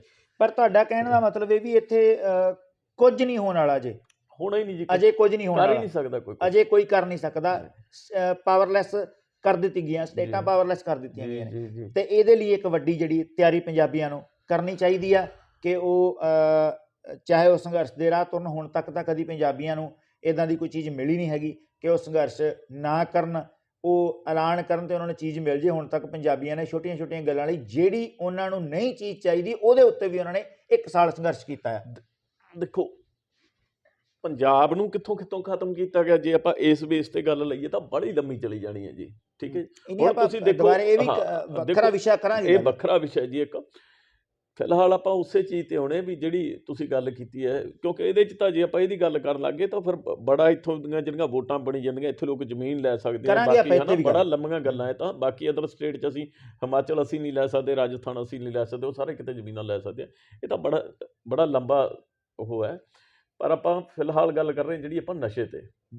ਨਸ਼ਾ ਇੱਕ ਪੰਜਾਬੀ 'ਚ ਮੈਂ ਗੱਲ ਕਹਿਣਾ ਵੀ ਨਸ਼ਾ ਨਹੀਂ ਸਾਨੂੰ ਚਾਹੀਦਾ ਸੀ ਔਰ ਨਹੀਂ ਚਾਹੀਦਾ। ਸਾਡੇ ਜਿਹੜੇ ਬੇਰੁਜ਼ਗਾਰੀ ਪਹਿਲਾਂ ਸਾਨੂੰ ਦਿੱਤੀ ਜਾਂਦੀ ਹੈ ਵੀ ਬੇਰੁਜ਼ਗਾਰੀ ਵੀ ਗਿਫਟ ਦਿੱਤਾ ਜਾਂਦਾ, ਸਾਨੂੰ ਲੋਕਾਂ ਨੂੰ ਵਿਹਲੇ ਕੀਤਾ ਜਾਂਦਾ, ਵਿਹਲੇ ਕਰਨ ਤੋਂ ਬਾਅਦ ਨਸ਼ਾ ਦਿੱਤਾ ਜਾਂਦਾ। ਠੀਕ ਹੈ ਜੀ, ਕਿਉਂਕਿ ਜੇ ਬੰਦਾ ਕੰਮ 'ਚ ਬਿਜੀ ਹੋਊਗਾ ਤਾਂ ਉਹਨੂੰ ਜ਼ਰੂਰਤ ਨਹੀਂ ਹੈ। ਵਿਹਲੇ ਵੀ ਕਰਨ ਪਿੱਛੇ ਸਰਕਾਰਾਂ ਦੇ ਹੱਥ ਹੈ, ਡੀਪ ਸਟੇਟ ਦੇ ਹੱਥ ਹੈ। ਨਸ਼ਾ ਵੀ ਕਰਨ ਦੇ ਪਿੱਛੇ ਸਰਕਾਰਾਂ ਦਾ ਹੱਥ ਹੈ, ਡੀਪ ਸਟੇਟ ਦਾ ਕੰਮ ਹੈ। ਦੂਸਰੀ ਗੱਲ ਆ ਗਈ ਜਿਹੜੀ ਅਫੀਮ ਦੇ ਵਿੱਚੋਂ ਇਹਨਾਂ ਨੇ ਅਫੀਮ ਦੇ ਉੱਤੇ ਇੰਨਾ ਸਖਤ ਪਹਿਰਾ ਕਿਉਂ ਲਾਇਆ, ਬਾਹਰ ਕਿਉਂ ਨਹੀਂ ਚੱਲਦੀ? ਅਫੀਮ ਦੇ ਵਿੱਚ ਕੋਡੀਨ ਹੁੰਦਾ ਜੀ। ਕੋਡੀਨ ਇਹ ਐਸੀ ਚੀਜ਼ ਹੈ, ਇੱਕ ਤੁਸੀਂ ਬੜੀ ਨੋਰਮਲ ਜੀ ਵੀ ਉਹਦਾ ਸੇਵਨ ਕਰੋਗੇ ਤਾਂ ਤੁਹਾਡਾ ਕੰਸਨਟਰੇਟ ਬਹੁਤ ਵੱਧਦਾ ਹੈ। ਕੁਛ ਲਿਖਣ ਲੱਗ ਗਏ, ਕੁਛ ਪੜ੍ਹਨ ਲੱਗ ਗਏ ਜਾਂ ਹੋਰ, ਤਾਂ ਤੁਹਾਡਾ ਉੱਤੇ ਧਿਆਨ ਹੁੰਦਾ, ਜਾਂ ਕੋਈ ਕੰਮ ਕਰਨ ਲੱਗ ਗਏ। ਠੀਕ ਹੈ, ਉਸ ਚੀਜ਼ ਤੋਂ ਜਦੋਂ ਇਹਨਾਂ ਨੂੰ ਜਦੋਂ ਇਹਨਾਂ ਨੇ ਦੇਖਿਆ ਵੀ ਨਹੀਂ, ਸਭ ਤੋਂ ਪਹਿਲਾਂ ਜਦੋਂ ਇੱਥੇ ਅਫੀਮ ਇੰਡੀਆ ਦੇ ਵਿੱਚ ਪੈਦਾ ਕੀਤੀ ਗਈ ਸੀਗੀ ਤਾਂ ਉਦੋਂ ਇਹਨਾਂ ਨੇ ਨੇਪਾਲ ਨੂੰ ਦਿੱਤੀ ਸੀਗੀ 39% ਟਨ, ਤੇ ਨੇਪਾਲ ਨੇ 39 ਟਨ ਕੰਜ਼ੂਮ ਕਰ ਲਈ ਸੀ, ਮਤਲਬ ਉੱਥੇ ਹੀ ਵਰਤੀ ਗਈ ਸੀਗੀ ਉਹ। ਤਾਂ ਉਹਨਾਂ ਨੇ ਪ੍ਰੈਕਟੀਕਲ ਵੀ ਸਾਡੇ ਇੰਡੀਆ 'ਤੇ ਕਰਕੇ ਦੇਖਿਆ ਵੀ ਇਹ ਕੀ ਕੰਮ ਕਰਦੀ ਹੈ, ਕੀ ਨਹੀਂ ਕਰਦੀ। ਉਦੋਂ ਉਹਨਾਂ ਨੇ ਦੇਖਿਆ ਸੀ ਨੇਪਾਲੀ ਜਿਹੜੇ ਸੀਗੇ ਸਾਡੇ ਵੀ, ਉਦੋਂ ਜਦੋਂ 39 ਟਨ ਉੱਥੇ ਯੂਜ਼ ਹੋਈ, ਜਿੰਨਾ ਬੰਦਿਆਂ 'ਤੇ ਹੋਈ, ਉਹਨਾਂ ਨੇ ਉਹ ਖਾਸ ਬੰਦੇ ਲਏ ਸੀਗੇ। ਉਸ ਬੰਦਿਆਂ ਨੂੰ ਜਿਹੜੇ ਉਹ ਬੰਦੇ ਸੀ ਉਹ ਕਿਸੇ ਕੰਮ ਦੇ ਨਹੀਂ ਸੀ ਰਹੇ। ਲਗਾਤਾਰ ਫੀਮ ਖਾਂਦੇ ਰਹੇ ਉਹ ਘੋਰੀ ਹੋ ਗਏ। ਉਹ ਉੱਠ ਹੀ ਨਹੀਂ ਸੀ ਸਕਦੇ ਫੀਮ ਖਾਣ ਤੋਂ ਬਿਨਾਂ। ਇਹਨਾਂ ਨੂੰ ਲੱਗਿਆ ਵੀ ਜਿਵੇਂ ਨੇਪਾਲੀਆਂ ਨੂੰ ਅਸੀਂ ਘੋਰੀ ਕਰ ਲਿਆ ਫੀਮ ਨਾਲ, ਹੁਣ ਅਸੀਂ ਪੰਜਾਬੀਆਂ ਨੂੰ ਵੀ ਇੱਦਾਂ ਹੀ ਘੋਰੀ ਕਰ ਲਾਂਗੇ। ਠੀਕ ਹੈ ਜੀ। ਪਰ ਜਿਹੜਾ ਸਾਡੇ ਪੰਜਾਬ ਦਾ ਸਿਸਟਮ ਹੈ, ਪੰਜਾਬ ਦੇ ਵਿੱਚ ਸਾਡੇ ਕੋਲ ਬੜਾ ਫਲਸਫਾ ਪਿਆ, ਬੜਾ ਸਾਡੇ ਕੋਲ ਕੰਮ ਕਾਜ ਬੜੇ, ਉਹਨਾਂ ਕੋਲ ਕੋਈ ਕੰਮ ਕਾਜ ਨਹੀਂ ਸੀ, ਜ਼ੋਰ ਭਾਰਦੇ ਅਸਲ ਜਿਹੜੀ ਫਲਸਫੇ ਤੁਸੀਂ ਗੱਲ ਕੀਤੀ, ਇਹ ਰੂਹਾਨੀ ਫਲਸਫਾ ਹੈ ਪੰਜਾਬ ਕੋਲ। ਇਹਦੇ ਉੱਤੇ ਵੱਡੀਆਂ ਵੱਡੀਆਂ ਤੋਪਾਂ ਨਹੀਂ ਕੰਮ ਕਰ ਸਕੀਆਂ ਤੇ ਇਹਨਾਂ ਨੇ ਕੀ ਕਰਨਾ ਹੈ। ਸੋ ਅਸੀਂ ਅੱਜ ਗੱਲਬਾਤ ਕੀਤੀ ਆ ਕੁਲਦੀਪ ਸਿੰਘ ਬਰਾੜ ਹੋਣਾ ਦੇ ਨਾਲ, ਜਿਨ੍ਹਾਂ ਨੇ ਦੱਸਿਆ ਕਿ ਨਸ਼ੇ ਕਿੱਥੋਂ ਆਏ, ਕਿਵੇਂ ਸਾਡੀ ਜ਼ਿੰਦਗੀ ਦੇ ਉੱਤੇ ਅਸਰ ਹੋਏ ਔਰ ਸਰਕਾਰਾਂ ਕੀ ਕਰ ਸਕਦੀਆਂ ਨੇ, ਜਾਂ ਸਾਨੂੰ ਨਸ਼ੇ ਇੱਥੇ ਉਗਾਉਣੇ ਚਾਹੀਦੇ ਨੇ ਜਾਂ ਨਹੀਂ ਉਗ ਸਕਦੇ। ਇਹ ਸਾਰੀਆਂ ਗੱਲਾਂ ਬਾਤਾਂ ਇਹਨਾਂ ਨੇ ਸਾਡੇ ਨਾਲ ਖੁੱਲ੍ਹ ਕੇ ਕੀਤੀਆਂ ਨੇ। ਜੇ ਤੁਹਾਨੂੰ ਇਹ ਸਾਰੀ ਗੱਲਬਾਤ ਚੰਗੀ ਲੱਗੇ ਤਾਂ ਜ਼ਰੂਰ ਸਾਡੇ ਨਾਲ ਤੁਸੀਂ ਆਪਣੀ ਰਾਏ ਸਾਂਝੀ ਕਰਨੀ ਹੈ। ਸਾਡੇ ਜਿਹੜੇ ਸਲਾਹਕਾਰ ਹੋ ਉਹ ਤੁਸੀਂ ਹੋ, ਤੁਸੀਂ ਸਾਨੂੰ ਮੱਤ ਦੇਣੀ ਹੈ, ਤੁਸੀਂ ਹੀ ਅਕਲ ਦੇਣੀ ਹੈ, ਤੁਸੀਂ ਸਾਨੂੰ ਦੱਸਣਾ ਹੈ ਕਿ ਇੱਥੇ ਤੁਸੀਂ ਰੋਂਗ ਹੋ, ਇੱਥੇ ਤੁਸੀਂ ਰਾਈਟ ਹੋ, ਸਾਨੂੰ ਦੱਸਣਾ ਆ। ਅਸੀਂ ਹਰ ਵਿਸ਼ੇ ਦੇ ਉੱਤੇ ਗੱਲ ਕਰਕੇ ਪੰਜਾਬ ਦੇ ਲੋਕਾਂ ਨੂੰ ਤੁਹਾਡੇ ਰੂਬਰੂ, ਪੰਜਾਬ ਦੇ ਚੰਗੇ ਭਵਿੱਖ ਲਈ ਰੂਬਰੂ ਕਰਦੇ ਰਹਾਂਗੇ। ਜੁੜੇ ਰਹੋ ਗੁਰਬਾਣੀ ਅਖੰਡ ਬਾਣੀ ਚੈਨਲ ਦੇ ਨਾਲ। ਮੈਂ ਹਾਂ ਬਖਸ਼ੀਸ਼ ਸਿੰਘ, ਵਿਦਾ ਲੈਂਦੇ ਹਾਂ। ਵਾਹਿਗੁਰੂ ਜੀ ਕਾ ਖਾਲਸਾ, ਵਾਹਿਗੁਰੂ ਜੀ ਕੀ ਫਤਿਹ।